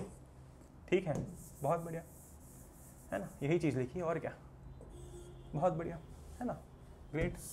Same चीज करनी है वापस से। हमने बोला था कि एक पेन की प्राइस कितनी है, एक पेंसिल की प्राइस कितनी है X है और एक पेन की कितनी है Y है। ठीक है, अब ये कह रहा है कि 7 पेंसिल्स की प्राइस यानी कि 7X और 5 पेन्स की प्राइस यानी कि 5Y मिला के बनता है 46 रुपीज। इसमें कोई परेशानी नहीं। ठीक है भाई, एक पेंसिल की प्राइस X है तो 5 की कितनी होगी 5X होगी, 7 की कितनी होगी 7X होगी, 10 की कितनी होगी 10X होगी। ठीक, अच्छा, अब 7 पेंसिल की प्राइस मिला के और 5 पेन्स की प्राइस मिला के बनता है 46। हमने लिख दिया 7X plus 5Y is equals to 46। ठीक है, बहुत सही। एक इक्वेशन ये हो गया 5X plus 7Y is equals to 50। दूसरी इक्वेशन ये हो गई 7X plus 5Y is equals to 46। बस इसको हम लोग करेंगे सॉल्व और आ जाएगा आपका आंसर। ठीक है, आ जाएगा आपका आंसर। अभी तक तुमने जो है इक्वेशन सॉल्व करना सीखा नहीं है, मतलब एक ही तरीका है ग्राफिकली करने का, तो कुछ मत करना, सिंपल सी चीज़ है। ठीक है, आप क्या करना पॉइंट्स प्लॉट करते जाना, है ना, पॉइंट्स प्लॉट करते जाना, बहुत आसानी होगी तुम्हारे लिए। ठीक, और आपसे आंसर जो है वो निकल जाएगा। इसके बाद जो हम देखने वाले हैं सब्स्टिट्यूशन मेथड, एलिमिनेशन मेथड, ठीक है, उसके थ्रू आपको ये चीज़ें बहुत हलवा लगेंगी, है ना। पर अभी अगर ग्राफिकली करना है कुछ मत करना भाई, X बनाओ Y बनाओ, लिखो पॉइंट्स x y। जैसे कि यहाँ पर देखो, अगर तुमने मान लिया कि x तुम्हारा, मान लेते हैं कि y तुम्हारा हो जाएगा, लेट अस अज्यूम कि y तुम्हारा है 5, है ना। अगर y 5 दे कितना हो जाएगा 5x plus 7 × 5 35 is equals to 50। 5x हो जाएगा 15, तो x कितना हो जाएगा 3। अगर y 5 है तो x हो गया 3। बस ये तुम्हारा पहला पॉइंट आ गया 3 और इधर हो गया 5। ठीक, बहुत बढ़िया। इस तरीके से तुम और 2-3 पॉइंट्स निकालो, लाइन बनाओ, मतलब प्लॉट करो, लाइन बना दो, फिर इसके 2-3 पॉइंट्स निकालो, लाइन बनाओ और प्लॉट कर दो। जहां पर ये दोनों पॉइंट्स मिलेंगे वहां पर आपको x और y की वैल्यू मिल जाएगी। ठीक, बहुत सही। जैसे कि मान लो ये एक ग्राफ है और ये दूसरा ग्राफ है। अज्यूम करते हैं, ठीक है, पता नहीं कि एग्जैक्टली आंसर है कि नहीं, पर अज्यूम करो कि ये दोनों इस पॉइंट पर मिलते हैं। इस पॉइंट के कोऑर्डिनेट्स हैं 3,5, यानी कि x है 3 और y है 5। तो क्या हो जाएगा, price of 1 pencil is 3 rupees and price of 1 pen is 5 rupees. ठीक है, बहुत बढ़िया, ठीक है, बहुत बढ़िया, खत्म बात। ठीक है, आगे बढ़ते हैं। नेक्स्ट इस पे चलते हैं अब हम लोग फटाफट से, एंड हम लोग अगले सवाल पर चलते हैं, जो कि आपका एक बहुत ही इंपॉर्टेंट सवाल बन जाता है। सवाल आपसे ये कहता है कि on comparing the ratios a1/a2, b1/b2, c1/c2, find out whether the lines representing the following pair of linear equations intersect at a point are parallel और कोइंसिडेंट। अगर किसी पॉइंट पर इंसिडेंट होंगी, इंटरसेक्ट कर रही होंगी, मतलब सिर्फ एक ही सोल्यूशन आएगा, मतलब a1 is not equal to a2। ठीक है, मैं लिख देता हूं यहां पर, चलो तुम्हारे लिए लिख देता हूं यहां पर। अगर a1/a2 is not equal to b1/b2, इसका क्या मतलब होता है, इसका मतलब होता है तुम्हारा इंटरसेक्ट। ठीक है, वेरी गुड। अगर a1/a2 b1/b2 के बराबर है पर c1/c2 के बराबर नहीं है, इसका क्या मतलब होता है, पैरेलल। ठीक, वेरी गुड। और अगर a1/a2 b1/b2 के बराबर है और ये c1/c2 के बराबर है, तो ये क्या होता है, कोइंसिडेंट। ठीक, चलो बहुत बढ़िया। पहला लेते हैं सवाल हम लोग। पहला सवाल कहता है 5x - 4y + 8 = 0, और नीचे लिखा है 7x + 6y - 9 = 0। ठीक है, कंपेयर करो। ठीक है, कंपेयर करो। a1/a2 कितना है, a2 कितना है 5/7। ठीक है, b1/b2 कितना है -4/6, यानी कि मतलब कितना आ रहा है आपका, ये हो जाएगा -2/3। पहले तो a1/a2 और b1/b2 के कंपेयर कर लो, अगर दोनों बराबर नहीं है तो बात ही खत्म। a1/a2 है 5/7, b1/b2 है -2/3। क्या ये दोनों बराबर है, नहीं है। इसका क्या मतलब है, a1/a2 is not equal to b1/b2। इसका ये मतलब है कि क्या है, they intersect at a point. ठीक है, वेरी गुड, समझ गए बात को, बहुत बढ़िया। दूसरी लो, चलो फटाफट दूसरी लो। अब तो तुम ऐसे समझ जाओगे, ऐसे देख के समझ जाओगे। 9x + 3y + 12 = 0। मैं तुमको एक बहुत ही बड़ी हिट बताता हूँ। ठीक है, स्टोरी टाइम करते हैं हम लोग। जब मैं स्कूल में था, मतलब हमको जब भी पढ़ाया जाता था, उस समय क्या हुआ था ना, एक बार मेरा एक दोस्त था, मैं नाम नहीं लूँगा उसका, मेरा एक दोस्त था, तो उसने क्या किया था कि उसने कोइंसिडेंट को गलती से कंसिस्टेंट समझ लिया था। हालांकि वो चीज़ सही थी, मतलब ऐसा नहीं है कि अगर वो लिखेगा तो कुछ गलत हो जाएगा, क्योंकि कोइंसिडेंट अगर है तो कंसिस्टेंट इक्वेशन तो होंगी, है ना। पर वो क्या किया करता था कि जब भी उससे पूछा जाए वो कंसिस्टेंट लिखता था। तो एक बार क्या हुआ कि हमारे जो सर थे, उन्होंने पूछा कि बेटा तुमने यहाँ पर कंसिस्टेंट क्यों लिखा है। तो उसको क्या फुल कॉन्फिडेंस था, वो बोले कि सर जब एक लाइन दूसरे के ऊपर आती है और सारे पॉइंट्स मतलब अगर ऐसे एक के ऊपर ओवरलैप कर रही है तो वो कंसिस्टेंट लाइन्स होती हैं। तो सर ने बोला बेटा कंसिस्टेंट होती है कि कोइंसिडेंट होती है। तो वो कहता सर कंसिस्टेंट होती है। दोनों में बहस चल रही, मस्त बहस चल रही, पूरी क्लास बैठ के देख रही है चल क्या रहा है। ठीक है, फिर बाद में सर ने उसको बुक खोल के दिखाया कि बेटा पढ़ो क्या लिखा है। तो बोलता सर कंसिस्टेंट। उसने उसके बाद भी कंसिस्टेंट ही बोला। सर ने बोला कंसिस्टेंट लिखा, बोलता नहीं सर कोइंसिडेंट लिखा है। तो उसके बाद से उसको अकल ठिकाना नहीं। आज भी उसको ये चीज़ याद है कि उसको कोइंसिडेंट कहा जाता है, कंसिस्टेंट नहीं। Moral of the story is, नाम हमेशा याद करो ढंग से, क्योंकि अगर एक भी इधर उधर हो गया तो उसका पूरा मतलब बदल जाएगा। ठीक है, अब इधर देखते हैं, आ जाओ। 18x + 6y + 24 = 0। a1/a2 देखो कितना है, 9/18 मतलब 1। अच्छा हाँ, एक बहुत इंपॉर्टेंट चीज़ है, सबको रिड्यूस कर लिया करो। ठीक है, जैसे कि 9/18 लिखा है, अब ये रिड्यूस हो गया 1/2 हो सकता है, तो वो करो। रिड्यूस नहीं करोगे तब तक आंसर गलत ही लगेगा। ठीक, b1/b2 कितना है, 3/6 मतलब 1/2। ठीक है, और c1/c2 कितना है, 12/24 यानी कि 1/2। a1/a2 = b1/b2 = c1/c2। इसका क्या मतलब है कि लाइंस कैसी हैं, कोइंसिडेंट हैं। ठीक है, बहुत बढ़िया। तो यहाँ पर हम क्या लिख देंगे, ये कोइंसिडेंट है। ठीक, तीसरे इस पे आते हैं।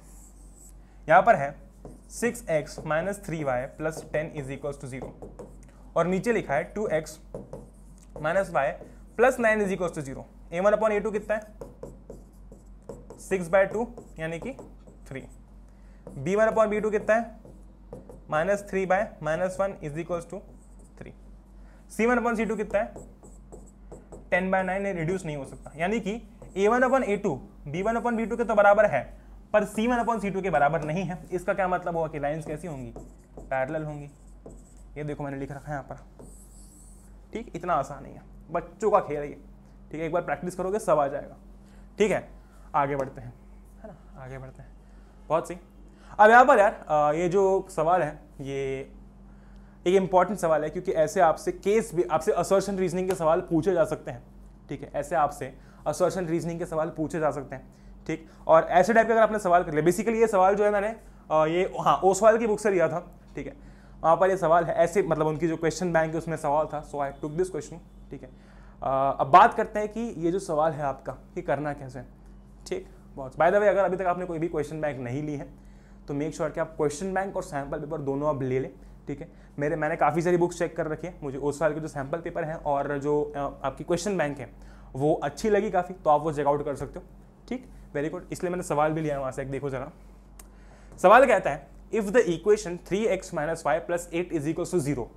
ठीक है, 3x - y + 8 is equal to 0 and 6x - ky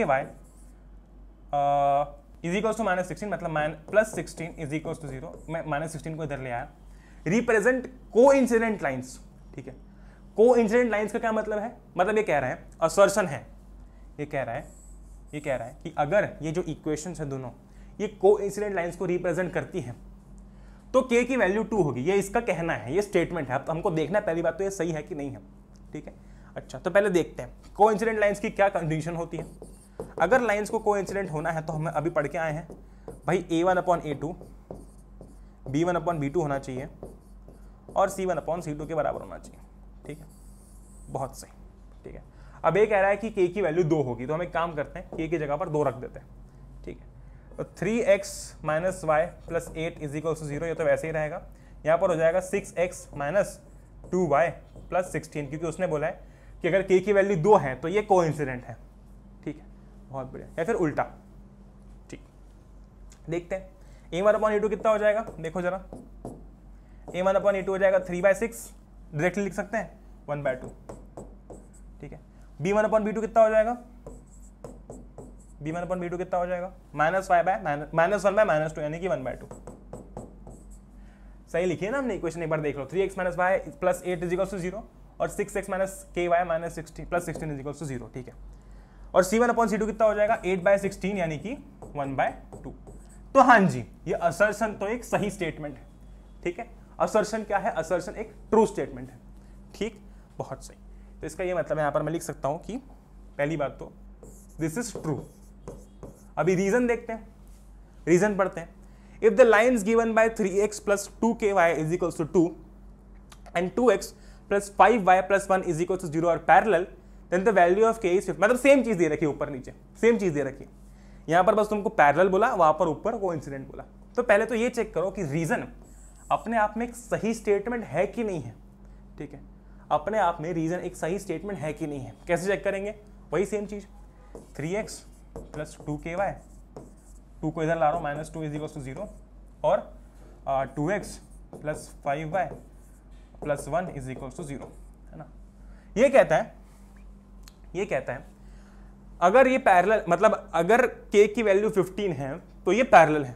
ठीक है, तो ये पैरेलल है। अच्छा, वेरी गुड, समझते हैं, चलो समझते हैं। 3A1/A2 कितना हो जाएगा 3/2।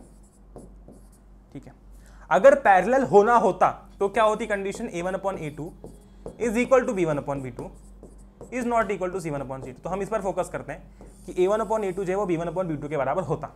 ठीक है, A1/A2 जो है वो B1/B2 के बराबर होता। A1/A2 कितना है 3/2, B1/B2 फिलहाल कितना दे रखा है, कितना दे रखा है, B1 क्या है 2k, है ना, और B2 क्या है 5।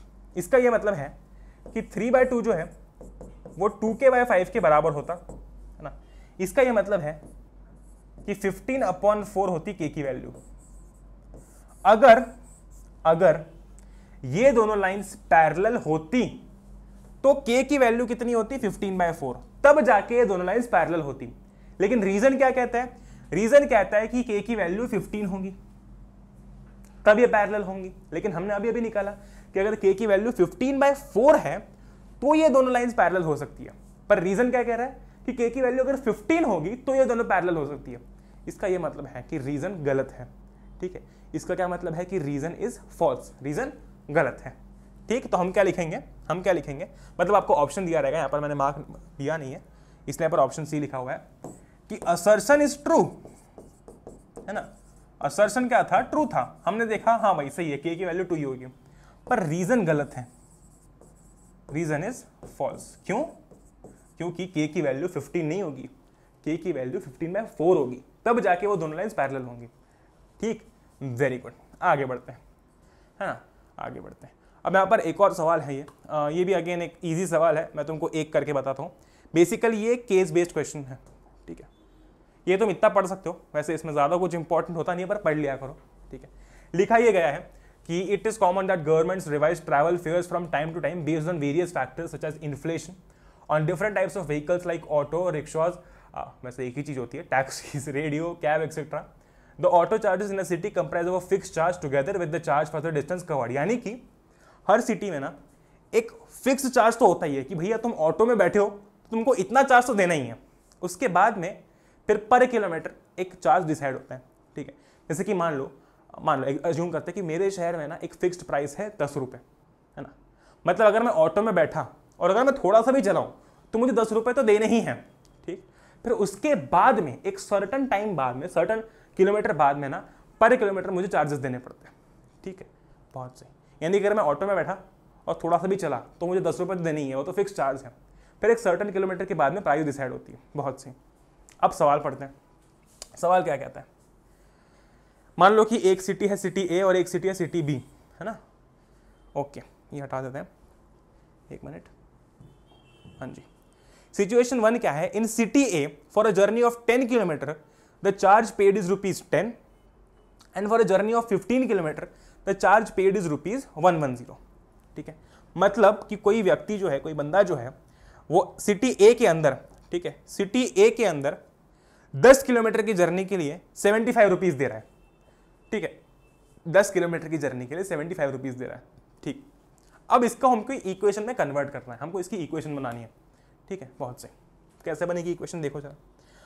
मान लो, लेट अस अज्यूम ये जो 75 रुपए लग रहे हैं इसको, ये जो 75 रुपीज़ इसको लग रहे हैं 10 किलोमीटर के लिए, इसमें से कुछ फिक्स चार्ज है और कुछ चार्ज पर किलोमीटर है। लेट अस अज्यूम करते हैं, लेट्स अज्यूम कि फिक्स चार्ज इज ₹X, कि भैया इतना तो लगेगा ही लगेगा, तुम मेरी ऑटो में आकर बैठ रहे हो तो। ठीक है, इतना तो तुमको पैसा देना ही पड़ेगा। ठीक, and price per kilometre is equal to Y।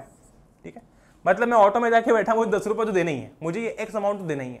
ठीक, उसके बाद में हर किलोमीटर के लिए मुझे Y रुपीज़ देने हैं। ठीक, जैसे कि अज्यूम करते हैं कि फिक्स्ड प्राइस है ₹10 और हर किलोमीटर के लिए मुझे देने पड़ेंगे 3 रुपये। ठीक है, बहुत बढ़िया।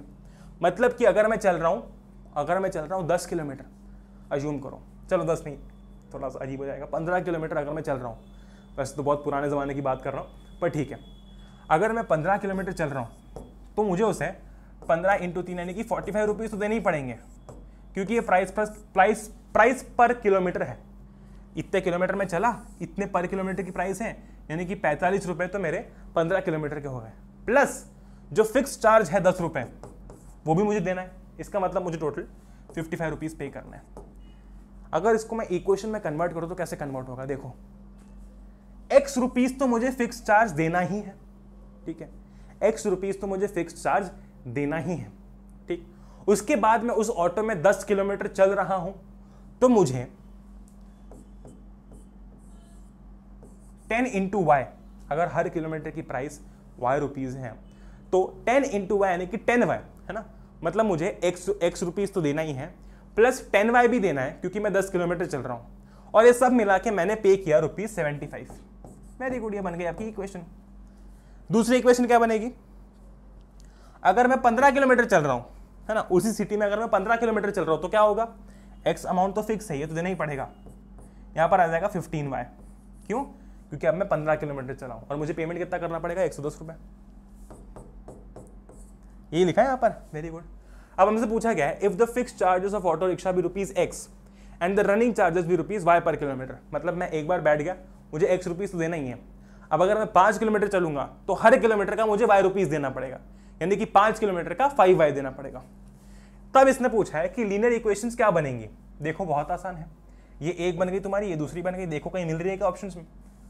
हाँ जी मिल रही है, ठीक है, हाँ जी मिल रही है, ठीक, वेरी गुड, है ना, वेरी गुड, है ना। नहीं ये नहीं होगी, ये नहीं होगी, ये होगी, ठीक है, बहुत सही। क्यों? क्योंकि x + 10y 75। क्यों भैया? क्योंकि 1 किलोमीटर का Y रुपीज़ लगता है तो 10 किलोमीटर का 10y लगेगा, ठीक है। तो ये तो मेरा चलने का फेयर हो गया। ऑटो में बैठने का जो फिक्स चार्ज मुझे एक लगना था वो भी उसमें ऐड हो गया, जो कि था X रुपीज़। ये सब मिला के 75 हो गया और ये सब मिला के 1110 हो गया, ठीक है, बहुत सही। तो इस तरीके से आपके केस बेस्ड MCQs भी आ सकते हैं, जो कि आसान है, कोई चिंता करने वाली बात नहीं है, ठीक है। अब यहाँ पर ना मैं तुमको एक तरीका बताता हूँ। मैं क्या मतलब जो आपकी बुक के अंदर है वो है algebraic methods to solve linear equations. अभी तक तुमने देखा कि हमने जो सवाल किए उसमें या तो तुमको लीनियर इक्वेशन सिर्फ बनानी थी, या फिर अगर सॉल्व भी करना था तो भी ग्राफ से करना था, है ना।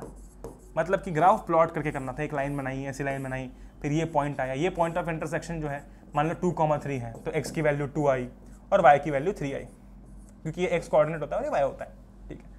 इससे भी अब आसान तरीके हम समझते हैं क्या होता है, क्योंकि हर बार तो हम ग्राफ बनाने बैठ नहीं सकते, है ना। हर बार तो हम ज़्यादा की ग्राफ नहीं बना सकते कि चलो ग्राफ बनाएंगे, नहीं। अभी हम समझते हैं एल्जेब्रिक मेथड्स कौन से होते हैं, ठीक है, यानी कि जिससे आप डायरेक्टली सॉल्व करके आंसर निकाल सकते हो। चलो देखते हैं। पहला होता है आपका सब्स्टिट्यूशन मेथड, और ये मेथड तो तुम बचपन से ही करते आ रहे हो। सब्स्टिट्यूशन का मतलब क्या है कि एक की जगह पर किसी दूसरे का आ जाना। जैसे कि होता है ना, मान लो कि आज हमारी मैथ्स की क्लास है, ठीक है, और मैथ्स वाली मैम आज एब्सेंट है, ठीक है, तो उनकी जगह पर एक दूसरे टीचर आएंगे, ठीक है, एक दूसरे टीचर आएंगे, वेरी गुड। वैसे ही क्या होता है कि हम लोग एक की जगह पर कोई दूसरी वैल्यू रखते हैं। अब मैं दिखाता हूँ कैसे। x + y = 3 मान लो, और है 3x + y = 5। अब मैं क्या कर रहा हूँ, मैं ये इक्वेशन को देखना, x = क्या हो जाएगा 3 - y, है ना, x क्या हो जाएगा 3 - y। अब मैं क्या करूँगा, बेसिकली करने का सेंस क्या होता है, इससे होता क्या है ना कि आपकी दोनों में से कोई एक इक्वेशन जो है उसमें सिर्फ एक ही वेरिएबल बचता है, और जब एक ही वेरिएबल बचता है तो आप उस वेरिएबल की वैल्यू निकाल सकते हो, ठीक है। हमने क्या किया यहाँ पर, x को लिख दिया 3 - y, ठीक है। अब ये जो मैंने x को 3 - y लिखा है वो मैं इस इक्वेशन में पुट कर दूंगा, ठीक है। So put it in equation 2। देखो जरा, x की जगह पर क्या आ जाएगा 3 - y, तो ये हो जाएगा 3 × x की जगह पर आ जाएगा 3 - y प्लस हो जाएगा y = 5, तो ये हो जाएगा 3 × 3 = 9, 9 - 3y प्लस y = 5, ठीक है। ये हो जाएगा 9 - 2y = 5, ये हो जाएगा आपका 2y = 4, y की वैल्यू आ जाएगी 2। बहुत बढ़िया, कुछ नहीं किया मैंने, 2y उधर ले गया, 5 इधर ले आया, ठीक है। y की वैल्यू कितनी आ गई, 2 आ गई, ये लो, आसान। अब y की वैल्यू 2 आ गई, इन दोनों में से किसी भी इक्वेशन में पुट करता हूँ। चलो इसी इक्वेशन में पुट करता हूँ, ठीक है। x + y = 3 था, y की वैल्यू आ गई 2, तो मैंने लिख दिया x + 2 = 3, x कितना हो गया 1, ठीक है, बहुत बढ़िया, दैट इज इट। अब तुम चाहते ना उल्टा भी कर सकते थे। मैंने क्या किया था, x को 3 - y लिखा था ना, अब तुम y को कुछ लिख सकते थे, जैसे कि अज्यूम करते हैं x + y = 3 है, ठीक है। तो मैं एक काम करता हूँ, y को लिखता हूँ 3 - x, ठीक है, और यहाँ पर क्या करता हूँ, अब क्या करूँगा मैं, y की वैल्यू 3 - x है तो y की जगह पे 3 - x लिखूंगा, ठीक है। तो ये हो जाएगा 3x + 3 - x, y की जगह लिखा है = 3, ठीक है। ये हो जाएगा 2x, क्योंकि 3x - x हो जाएगा 2x + 3 = 2, ठीक है। ये कितना हो जाएगा 2x + 3 = 3।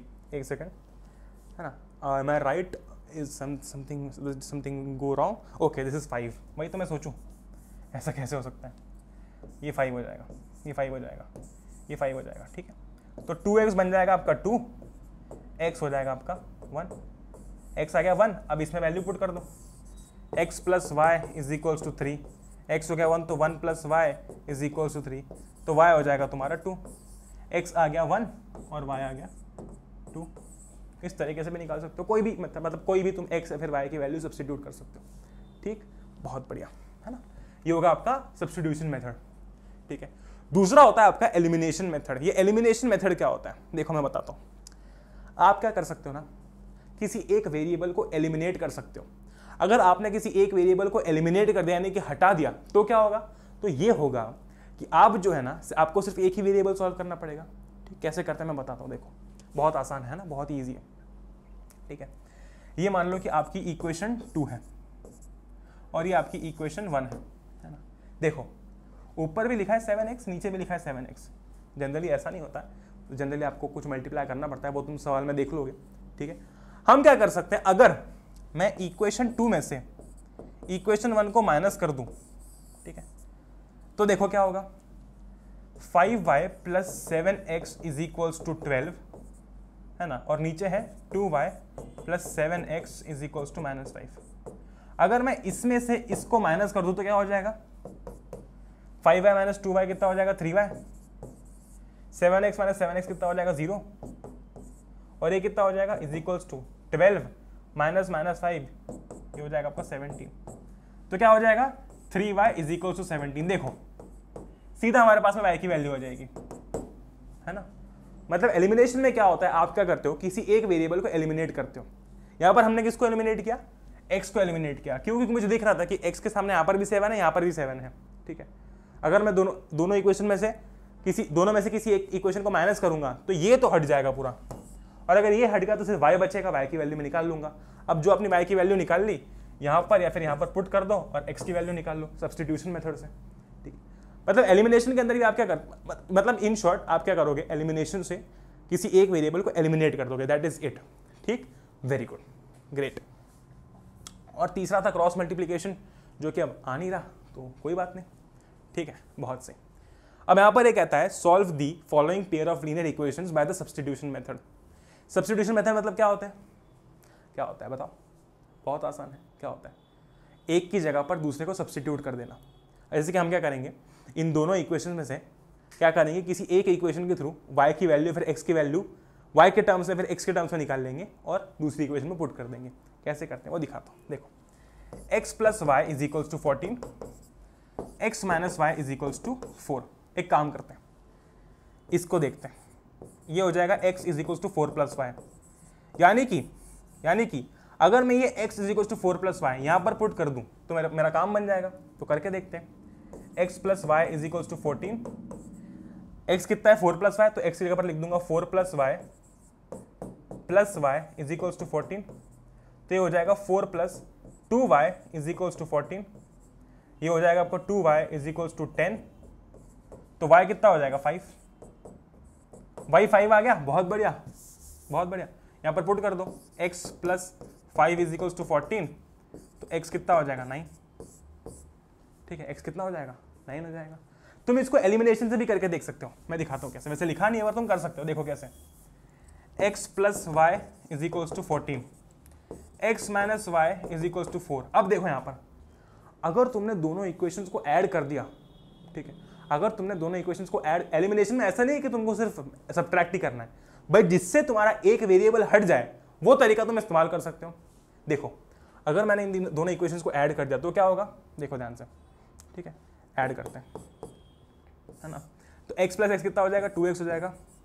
y माइनस वाई कितना, अब भाई y प्लस माइनस वाई कितना होगा, y माइनस वाई ना, तो y माइनस वाई कितना हो जाएगा 0, और ये हो जाएगा तुम्हारा 18।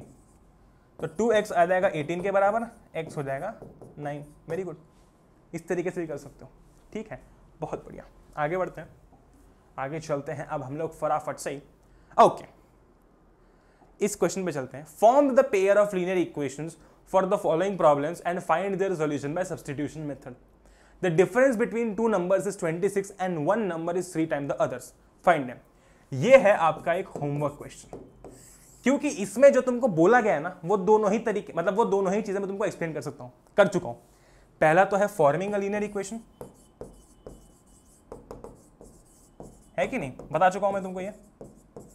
Very good. और दूसरा क्या है तुम्हारा, सब्स्टिट्यूशन मेथड। ये दोनों ही चीजें जो है मैं आपको बता चुका हूं, समझा चुका हूं। ठीक, very good.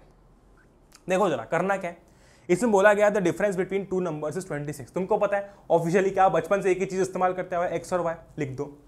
Difference between, let the two numbers be x and y respectively, ठीक है। एक्स माइनस वाई कितना हो जाएगा तुम्हारा 26 हो जाएगा, क्योंकि यही लिखा गया कि the difference between two numbers is 26, ठीक है। और इसी के साथ साथ ये भी लिखा गया है, इसी के साथ साथ ये भी लिखा गया है कि one number is 3 times the other. Late us assume कि वो वन नंबर x है जो कि दूसरे का 3 गुना है, ठीक है। ये लो मैंने तुम्हारे लिए लीनियर इक्वेशन बना दी, ठीक है। अब तुमको देखना ये सही है कि नहीं, पहली बात तो ये वेरीफाई करो, ठीक है। अगर है तो तुम अपने आप से सॉल्व कर दोगे और आंसर निकाल दोगे, ठीक है। बहुत बढ़िया, है ना। तो ये चीज़ तो हम लोग ऑलरेडी कर चुके हैं। आगे चलते हैं हम लोग, अब हम बात करते हैं, ठीक है। अब हम बात करते हैं आपके एक्सरसाइज 3.4 की, है ना। मतलब इसमें आपको क्या करना है, solve the following pair of linear equations by elimination and substitution method. यानी कि आपको इसमें एलिमिनेशन मेथड भी इस्तेमाल करना है और सब्स्टिट्यूशन भी इस्तेमाल करना है, यानी कि दोनों से आपको आंसर निकालना है, ठीक है। चलो पहले मैं तुमको एलिमिनेशन से बताता हूं कि ऐसे इक्वेशंस आप एलिमिनेशन से कैसे निकाल सकते हो। एक्स, एक minute, x plus y is equals to 5 और नीचे है 2x minus 3y is equals to 4। देखो यार, जब ऐसी इक्वेशन में आपको कहा जाए कि आपको एलिमिनेशन मेथड से आंसर निकालना है तो आप हो जाते हो बिल्कुल ऐसे शॉक। क्यों? क्योंकि यहाँ पर भैया, यहाँ पर x के आगे 1 है, यहाँ पर x के आगे 2 है, यहाँ पे y के आगे 1 है, यहाँ पर y के आगे -3 है। तो मुझे ऐसा कोई भी सेम नहीं दिख रहा जिसको मैं कट कर सकूं, सेम कोएफिशिएंट नहीं दिख रहा जिसको मैं कट कर सकूं। उस केस में आपको क्या करना होता है, इक्वेशन को मल्टीप्लाई करना होता है, ठीक है। जैसे कि देखो, किसी एक वेरिएबल को पकड़ो, जैसे कि यहाँ पर मैं x को पकड़ रहा हूँ, ठीक है। मैं बोल रहा हूँ कि नीचे 2x है तो मुझे ऊपर भी 2x चाहिए, ठीक। कैसे ला सकता हूँ 2x में? बहुत ईजी है, ऊपर वाली इक्वेशन को ना, पूरी इक्वेशन को 2 से मल्टीप्लाई कर दो, बहुत आसान है।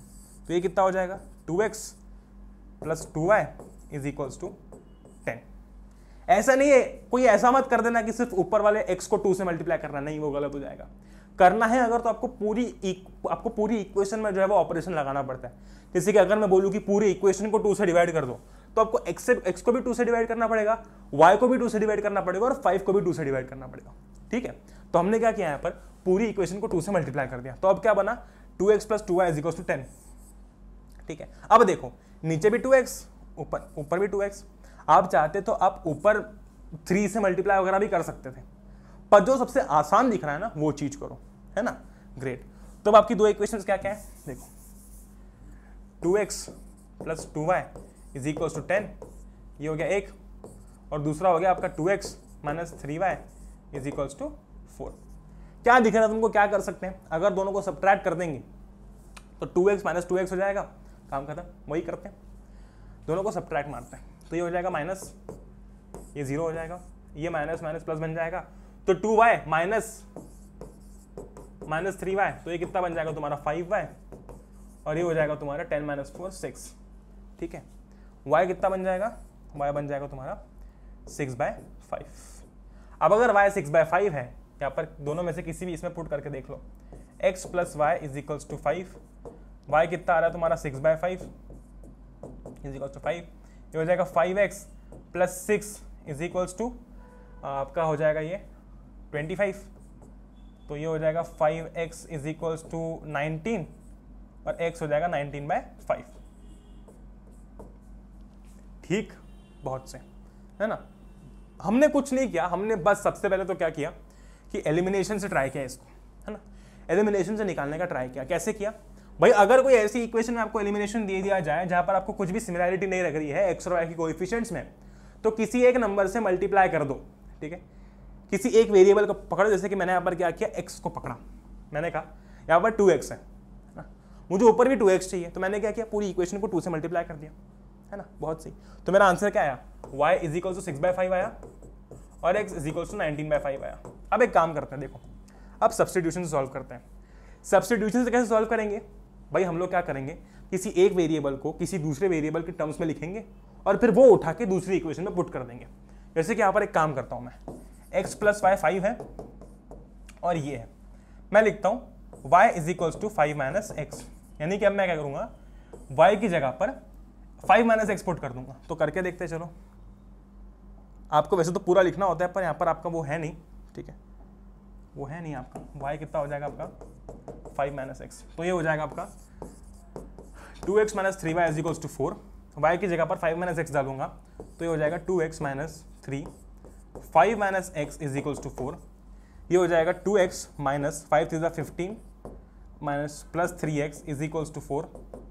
ठीक है, ये हो जाएगा आपका 5x is equals to minus 15 जरूर चला जाएगा तो हो जाएगा 19, x आ जाएगा 19/5। वहाँ पर भी x 19/5 आ रहा था, इधर भी 19/5 आ रहा है। अब एक काम करते हैं, x को यहाँ पर पुट कर देते हैं, यहाँ पर पुट करो या फिर चलो यहाँ पर पुट कर दो। ठीक है, x plus y is equals to 5, x कितना हो गया 19/5, तो 19/5 plus y is equals to 5, y हो जाएगा 5 माइनस 19/5। ठीक है, इसका मतलब कितना हो जाएगा, जो भी निकलेगा आपका y का आंसर। ठीक है, सेम ही निकलेगा वैसे तो पिछली बार जैसा। इस तरीके से आप ये जो इक्वेशन है वो सॉल्व कर सकते हैं, very easy to do it. ठीक, बहुत सही। तो अभी तक हमने एक बार रिवाइज कर रहे थे क्या क्या पढ़ लिया, फिर आगे बढ़ते हैं। देखो, सबसे पहले तो मैंने तुमको समझाया था कि एक लीनियर इक्वेशन होती क्या है। ठीक है, उसके बाद जो तुम्हारी काम की चीज है वो ये है कि आपको ये समझना पड़ेगा कि a1/a2 is equal to b1/b2 is equal to c1/c2। ये वाले जो क्वेश्चन है आपके, या फिर जब भी आपको कंपेयर करने को बोला जाए और बोला जाए कि बताओ कौन सी पेयर ऑफ लीनियर इक्वेशंस जो है वो कंसिस्टेंट होंगी, मैं तुमको ना एक सिंपल सी चीज़ बताता हूँ। अगर कोइंसिडेंट लाइंस हैं और अगर यूनिक मतलब यानी कि अगर एक दो इंटरसेक्टिंग लाइंस हैं, दोनों ही केस में आपका कंसिस्टेंट आंसर आएगा। ठीक है, पर अगर आपकी पेयर ऑफ लीनियर इक्वेशंस जो है उसमें लाइंस पैरेलल आ रही हैं तो इनकंसिस्टेंट। ठीक है, यानी कि दो केस में कंसिस्टेंट, एक में इनकंसिस्टेंट, दो केस में कंसिस्टेंट, एक में इनकंसिस्टेंट। ठीक है, a1/a2 अगर b1/b2 के बराबर नहीं है उस केस में क्या होगा, कंसिस्टेंट यूनिक सोल्यूशन। a1/a2 अगर b1/b2 के बराबर है पर c1/c2 के बराबर नहीं है उस केस में इनकंसिस्टेंट और पैरेलल। ठीक है, नो सोल्यूशन, क्योंकि भाई मीट ही नहीं कर रहा है। और अगर a1/a2 b1/b2 के बराबर है और वो c1/c2 के बराबर है उस केस में इनफाइनाइटली मेनी सोल्यूशंस, पहली बात तो। दूसरी बात, आपका कंसिस्टेंट है। ठीक है, आगे बढ़ते हैं। Very good. ठीक है, वेरी गुड। अब यहाँ पर हम लोग ऑलमोस्ट खत्म करने वाले हैं ये, तो ये सेम ही चीज़ एक बार रिपीट हो गई है, कोई बात नहीं, कोई इशू नहीं, आगे चलते हैं। ठीक है, सेम ही चीज़ वापस रिपीट हो गई है, नो इश्यूज। चलो नेक्स्ट सवाल पर चलते हैं। क्या लिखा गया है, 5 years ago Noori was thrice as old as Sonu. पहली बात मैंने तुमको बता रखा है, ऐसे जब भी क्वेश्चन आए, ये सारे तुम्हारी बुक के क्वेश्चन है। ठीक है, 5 years ago मैंने क्या बोला, पहले तो देखो नूरी की एज मान लेते हैं x और सोनू की मान लेते हैं y। ठीक है, बहुत बढ़िया। अब क्या कह रही है, देखो 5 साल पहले यानी कि x-5 नूरी की एज और सोनू की एज कितनी हो जाएगी, y-5। हाँ, तो अब बताओ, चलो 5 years ago Noori was thrice as old as Sonu. तो नूरी की एज 5 साल पहले इतनी थी और नूरी सोनू से 3 गुना बड़ी थी। सोनू से 3 गुना बड़ी थी मतलब सोनू की एज से, यानी कि होगी y-5 उससे 3 गुना बड़ी थी। ठीक है, 10 years later, अब लिखो फटाफट यहाँ पर। 10 years later मतलब नूरी कितनी हो जाएगी 10 साल बाद, x + 10, सोनू कितनी हो जाएगी y + 10। 10 साल बाद Noori will be twice as old as Sonu. 10 साल बाद नूरी की एज इतनी होगी, है ना, और नूरी जो है वो सोनू की एज से 2 गुना बड़ी होगी, यानी कि सोनू की एज कितनी है, कितनी हो जाएगी x + 10, तो उससे 2 गुना बड़ी होगी। ठीक है, बस अब क्या करना है, सीधे सीधे तुमको आंसर निकालना है। ये एक इक्वेशन बन जाएगी, ये दूसरी इक्वेशन बन जाएगी, 2 इक्वेशंस बन गई। वेरी गुड, शाबाश, आगे बढ़ जाओ। ठीक है, और कुछ करना ही नहीं तुमको, और तो कुछ अब करना ही नहीं है। ठीक है, बस यहाँ पर आंसर मतलब तुम्हारा x और y निकल जाएगा। अब तुम जो मेथड चाहो उस मेथड से कर सकते हो। यहाँ पर आपका जो क्रॉस मल्टीप्लिकेशन मेथड है वो हट चुका है इस साल के अकॉर्डिंग, तो मतलब आपको कुछ ऐसा और कुछ करना नहीं है। ठीक है, मैंने जो अभी तक सवाल करवाए हैं वैसे टाइप के सवाल आपको और करने हैं। ठीक है, जो कि आप MCQ क्वेश्चन बैंक से कर सकते हो। Very good. अभी एक लास्ट क्वेश्चन हम लोग फटाफट से देख लेते हैं और उसके बाद आपका ये चैप्टर खत्म हो जाएगा। ठीक है, बहुत बढ़िया, आगे चलते हैं। So this is it, this is the last question and this is a very very very very very important question. मैं तुमको एक लिटरली सच्ची बात बताता हूँ, मेरा पर्सनल एक्सपीरियंस तुमको बताता हूँ। जब मैं 10th क्लास में था, ठीक है, आई स्वेयर मुझे ये सवाल आखिरी तक समझ नहीं आया था।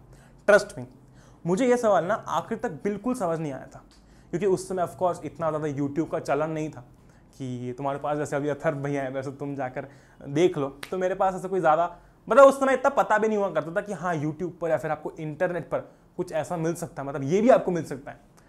तो मुझे आखिर तक समझ नहीं आया था, मैंने रट लिया था, वो सब ठीक है, मुझे नंबर भी उस सवाल में आ गए थे। In fact I scored around 76 out of 80 in maths, ठीक है, तो वो कोई इशू नहीं था। पर दिक्कत हमेशा यही रही थी कि मुझे ये सवाल कभी भी आया नहीं था। उसके बाद में जब पर्सनली मैं बैठा, मैंने ये सवाल खुद से सॉल्व किया, मैंने इस सवाल का मतलब लिटरल मीनिंग ढूंढा, तब मैं समझा कि मैं इतना आसान सवाल इतने दिनों से अपने सर पर लोड समझ रहा था। अभी मैं तुमको ये सवाल समझाने वाला हूँ, you are going to love it, ठीक है, वेरी गुड। चल, ये सवाल कहता है a boat goes 30 kilometre upstream, ये एग्जांपल है, ठीक है, ये आपकी एक्सरसाइज का सवाल नहीं है। एक्सरसाइज में भी ऐसा सेम टू सेम सवाल है, पर मैंने एग्जांपल वाला उठाया क्योंकि उसके सोल्यूशन तुम्हारी बुक में दिया है, ताकि तुमको कभी भी कोई दिक्कत लगे तो तुम देख सकते हो, ठीक है। A boat goes 30 kilometre upstream and 44 kilometre downstream in 10 hours. पहले तो आपको ये समझना है कि अपस्ट्रीम और डाउनस्ट्रीम का मतलब क्या है, समझते हैं। अपस्ट्रीम समझते हैं पहले तो। देखो, अपस्ट्रीम मतलब आप पानी के बहाव के अगेंस्ट जा रहे हो। अगर पानी का बहाव ऐसा है, आप ऐसे जा रहे हो, तो ये हो गया अपस्ट्रीम। अपस्ट्रीम मतलब क्या, आप पानी के बहाव के अगेंस्ट जा रहे हो, ठीक है, उसको हम कहते हैं अपस्ट्रीम, ठीक है, वेरी गुड। डाउनस्ट्रीम क्या होता है भैया? डाउनस्ट्रीम क्या होता है, मैं समझाता हूं डाउनस्ट्रीम क्या होता है। पानी का बहाव जा रहा है नीचे, आप भी जा रहे हो नीचे, यानी कि आप पानी के बहाव के साथ, पानी के बहाव के डायरेक्शन में जा रहे हो, उसको हम कहते हैं डाउनस्ट्रीम, ठीक है। अपस्ट्रीम क्या होगा, मान लो कि ये है पानी का बहाव और आप जा रहे हो ऐसे, तो ये हो गया अपस्ट्रीम, ठीक है। ये है पानी का बहाव और आप भी ऐसे ही जा रहे हो, ये हो गया डाउनस्ट्रीम, ठीक, बहुत बढ़िया, वेरी गुड। अब समझते हैं क्या कहता है सवाल, क्या कहता है हमसे। ये सवाल कहता है बोट गोज 30 किलोमीटर अपस्ट्रीम, यानी कि एक बोट है जो कि 30 किलोमीटर ना अपस्ट्रीम जा रही है और उसके बाद में 44 किलोमीटर डाउनस्ट्रीम जा रही है, ठीक है। पहले तो बोट है जो वो 30 किलोमीटर अपस्ट्रीम जा रही है और 44 किलोमीटर डाउनस्ट्रीम जा रही है, ठीक है, मतलब पानी के बहाव के साथ जा रही है और 30 किलोमीटर पानी के बहाव के अगेंस्ट जा रही है, ठीक, बहुत बढ़िया। और ये सब वो कितने घंटे में कंप्लीट कर पा रही है? 10 घंटे में, यानी कि 30 किलोमीटर अपस्ट्रीम जाना और 44 किलोमीटर डाउनस्ट्रीम आना, ये पूरा कितने में कंप्लीट हो रहा है? 10 घंटे में, ठीक है, वेरी गुड। अब एक और चीज, इसी के साथ साथ दूसरे इसमें क्या कहता है, it can go 40 kilometre upstream, 40 kilometre upstream, ठीक है, and 55 kilometre downstream, 40 kilometre upstream and 55 kilometre downstream in कितने आवर्स? In 13 hours. कितने आवर्स? 13 आवर्स, ठीक है, बहुत बढ़िया, ठीक है। Determine the speed of the stream and that of the boat in still water, यानी कि यहां पर हमको स्ट्रीम की स्पीड निकालनी है और बोट की स्पीड निकालनी है स्टिल वाटर में, ठीक है। अब ये सवाल तुमको जितना टफ लग रहा है उतना बिल्कुल भी नहीं है। कैसे, मैं तुमको बताता हूं, ठीक है, मैं तुमको बताता हूं। Late us assume, let's say speed of boat is x kilometre per hour, x kilometre per hour, ठीक, बहुत बढ़िया। और स्पीड ऑफ स्ट्रीम, पानी की स्ट्रीम की जो स्पीड है वो अज्यूम करते हैं कि है y किलोमीटर पर आवर, ठीक है, बहुत बढ़िया, है ना, बहुत बढ़िया। हमको एक चीज पता है कि speed is equals to distance upon time, है ना। स्पीड क्या होता है? डिस्टेंस अपॉन टाइम होता है ना, वेरी गुड, ठीक है, बहुत सही, वेरी गुड। अच्छा, अब boat goes 30 kilometre upstream and 44 kilometre downstream in 10 hours, है ना। या फिर हम इसको ऐसा भी लिख सकते हैं, कि ये हो जाएगा time is equals to speed upon distance upon speed, है ना, बहुत बढ़िया, डिस्टेंस अपॉन स्पीड, ठीक है, इतना तो समझ लिया हमने। अच्छा, अब मैंने क्या कहा था कि अगर अपस्ट्रीम जा रही है, इसका यह मतलब है कि पानी के बहाव के अगेंस्ट जा रही है, ठीक है। इसका यह मतलब होगा कि अपस्ट्रीम बोट की स्पीड क्या होगी, सोचो जरा, अपस्ट्रीम बोट की स्पीड क्या होगी, x माइनस वाई। क्यों क्यों? क्योंकि बोट ऐसे जा रही है, पानी ऐसा आ रहा है, ठीक है, बोट ऐसे जा रही है, पानी ऐसा आ रहा है, ठीक है, तो बोट की स्पीड इधर है और पानी की इधर है, ठीक है। तो अपस्ट्रीम के केस में क्या होगा, ये होगी बोट की स्पीड, है कि नहीं, ये होगी बोट की स्पीड। क्यों? क्योंकि वो जा तो मतलब वो अपस्ट्रीम जा रही है, अपस्ट्रीम जा रही है मतलब पानी के अगेंस्ट जा रही है। अच्छा, और डाउनस्ट्रीम क्या स्पीड होगी पानी की? अब वाई हम क्यों इंक्लूड कर रहे हैं, क्योंकि भाई पानी की स्पीड का भी तो कुछ ना कुछ यहाँ पर कॉन्ट्रीब्यूशन होगा ना बोट की स्पीड में, है कि नहीं। तुम सोचो डाउनस्ट्रीम क्या होगा, पानी भी इधर है और बोट भी इधर जा रही है, सीधी सी बात है, क्या होगा डाउनस्ट्रीम, x प्लस वाई, ठीक है, बहुत बढ़िया। अपस्ट्रीम जा रही है मतलब पानी इधर आ रहा है तो ये इधर जा रही है, या फिर पानी इधर जा रहा है तो ये इधर आ रही है, ऐसा, ठीक है। मतलब क्या होगा भाई, of course x minus y लिखेंगे हम, क्यों? क्योंकि बोट की स्पीड इधर है पर पानी की स्पीड तो इधर है ना, तो x माइनस वाई लिखेंगे, और डाउनस्ट्रीम के केस में x प्लस वाई लिखेंगे, ठीक है, बहुत बढ़िया। अब इक्वेशन बनाते हैं, क्या इक्वेशन बनेगी, अब बोट गोज 30 किलोमीटर अपस्ट्रीम, है ना, यानी कि डिस्टेंस अपॉन टाइम, तो डिस्टेंस कितना हो गया 30 किलोमीटर अपस्ट्रीम, ये फॉलो करो, ठीक है, अपस्ट्रीम मतलब x माइनस वाई, ठीक है, and 44 kilometre downstream in 10 hours. ऐसा क्यों लिखा है मैंने, क्योंकि ये अपस्ट्रीम जाने में समय लगा, इतना समय डाउनस्ट्रीम जाने में लगा, और ये दोनों मिला के 10 घंटे लगे, ठीक है। भैया ऐसा क्यों लिखा है आपने, ध्यान से देखो, x माइनस वाई और x प्लस वाई क्या है, स्पीड, ये स्पीड इन अपस्ट्रीम है, ये स्पीड इन डाउनस्ट्रीम है। 30 और 44 क्या है, डिस्टेंस है, मतलब मैंने इन शॉर्ट क्या लिख रखा है, डिस्टेंस अपॉन स्पीड, यहां पर भी क्या लिख रखा है, डिस्टेंस अपॉन स्पीड, मतलब ये पूरा टाइम है, ये भी टाइम है, ठीक है। ये हमारी इक्वेशन बन गई, ये बनी हमारी पहली इक्वेशन, ठीक है, ये बनी हमारी पहली इक्वेशन। दूसरी इक्वेशन खुद बना सकते हो, बहुत आसान है, it can go 40 kilometre upstream, अब मतलब 40 किलोमीटर अपस्ट्रीम जा सकती है, अपस्ट्रीम मतलब x minus y, plus 55 kilometre downstream. तुम देख सकते हो हमेशा वो डाउनस्ट्रीम ज्यादा कवर करता है, क्योंकि ऑफ कोर्स पानी और दोनों की स्पीड सेम डायरेक्शन में है। इसमें कितना समय लग रहा है, वो 13 घंटे, ठीक है, बहुत बढ़िया। To sum it up once again 30 upon x minus y plus 44 upon x plus y is equal to 10। इसका मतलब क्या है, इसका मतलब ये है कि भैया ये लिखा है टाइम और ये भी लिखा है टाइम, क्योंकि ये डिस्टेंस अपॉन स्पीड है।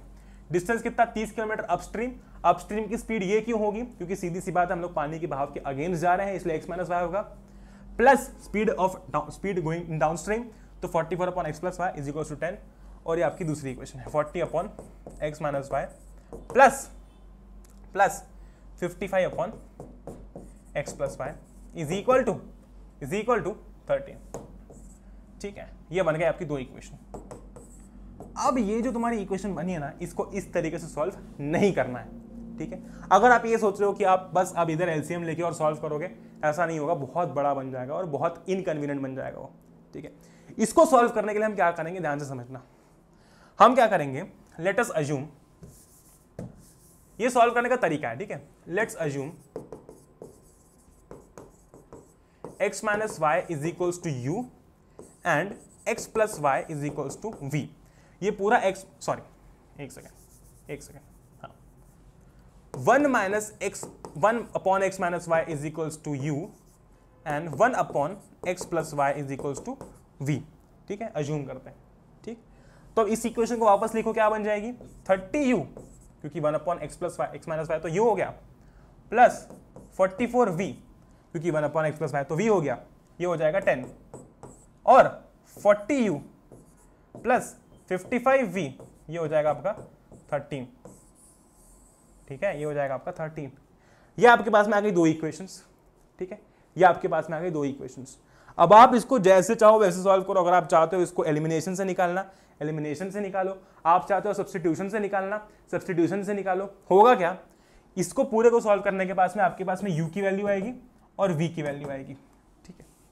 फिर आपको क्या करना है कि अगर u की जो वैल्यू आई है ना, उसको यहां पर पुट करना है और v की वैल्यू को यहां पर पुट करना है, ठीक है, बहुत बढ़िया। और फिर आपको इसका सॉल्यूशन जो है वो निकाल लेना है, ठीक। अज्यूम करते हैं कि u की वैल्यू आती है आपकी 30, अज्यूम करो, ठीक है। तो ये कितना हो जाएगा, 30 हो जाएगा। इसका मतलब क्या होगा, ये हो जाएगा आपका x 30x minus 30y is equal to 0, और मान लो कि v की वैल्यू आती है 50, तो ये हो जाएगा 50x plus 50y is equal to 0। ये दो इक्वेशन आ गई, आप x और y की वैल्यूज निकाल सकते हैं। फिर से एक बार मैं ब्रीफली एक्सप्लेन कर देता हूँ हमने क्या किया। सबसे पहले तो हमने अपस्ट्रीम और डाउनस्ट्रीम का मतलब समझा।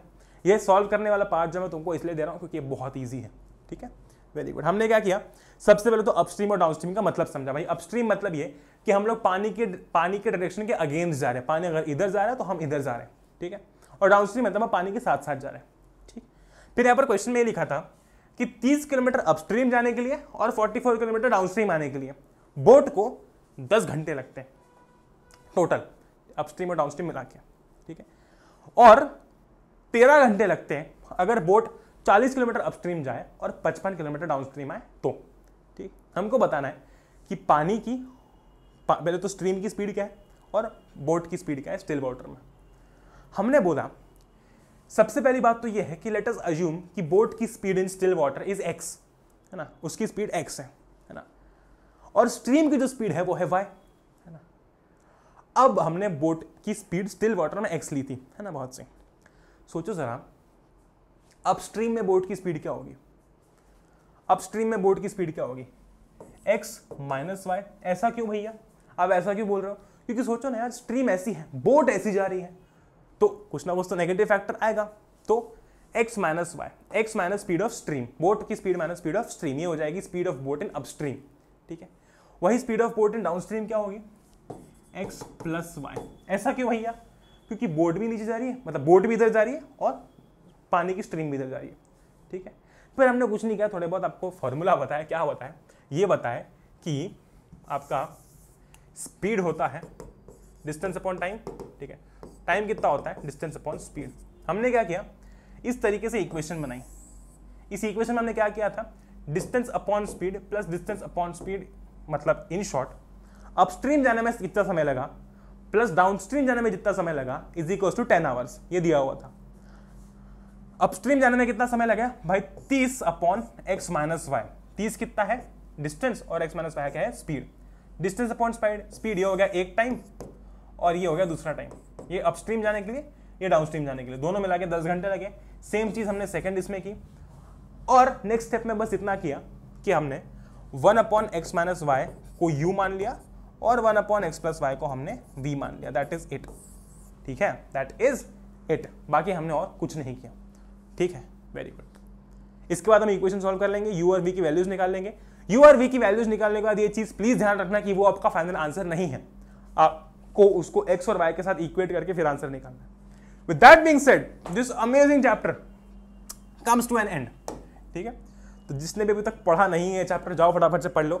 मैंने आपको एनसीईआरटी के बहुत सारे सवाल करवा दिए हैं। क्रॉस मल्टीप्लिकेशन वाला नहीं आ रहा तो वो नहीं करना है, ठीक है। मैंने आपको एनसीईआरटी के भी काफी सवाल करवा दिए हैं। अब इसी के साथ साथ आपकी पूरी ड्यूटी है कि आपको एनसीईआरटी के सवाल लगाने हैं एंड आपको एमसीक्यू क्वेश्चन बैंक से एमसीक्यूज प्रैक्टिस करना है। क्योंकि जैसे मैंने तुमको अभी सवाल करवाया ना केस बेस्ड और असर्शन रीजनिंग वाले, वैसे सवाल जो है आपको एग्जाम में आने वाले हैं, ठीक है। इसलिए जिसने भी तो क्वेश्चन बैंक नहीं खरीदी है या फिर टर्म 1 टर्म 2 के हिसाब से कोई बुक नहीं खरीदी तो वो खरीद लेना। जैसे कि हमने रिकमेंड कर रखी है, आप ओसवाल खरीद सकते हो। और यहाँ पर आपको ऐप के अंदर एक बुक रिकमेंडेशन का सेक्शन मिलेगा। उस बुक रिकमेंडेशन के सेक्शन के अंदर जो है हमने बुक्स अच्छी अच्छी रिकमेंड कर रखी है, तो आप वहां से जाके भी परचेज कर सकते हो। तुम्हारी आसानी के लिए सब कुछ कर रखा है यहाँ पर, ठीक है। With that being said, I hope all of you are doing great, ठीक है। जय हिंद, वंदे मातरम, एंजॉय करें। We will meet in the next one, till then goodbye. अगर आप ये वीडियो यूट्यूब पर देख रहे हैं, मेक श्योर कि आप इसको लाइक करें, अपने सारे फ्रेंड्स के साथ शेयर करें, क्योंकि हमने काफी कम समय में पूरा चैप्टर निपटा दिया है। और अगर आप ऐप पर देख रहे हैं तो मेक श्योर कि आप जरूर से जाकर रिव्यू करें, आपको जैसे भी एप्लीकेशन जो है वो लगती है, ठीक है। And let us hit 10,000 reviews soon and 1 lakh subscribers on YouTube as fast as possible. मिलते हैं अगले वीडियो में। Till then stay home, stay safe. जय हिंद, वंदे मातरम, एंजॉय करो। We will meet in the next one, till then good bye.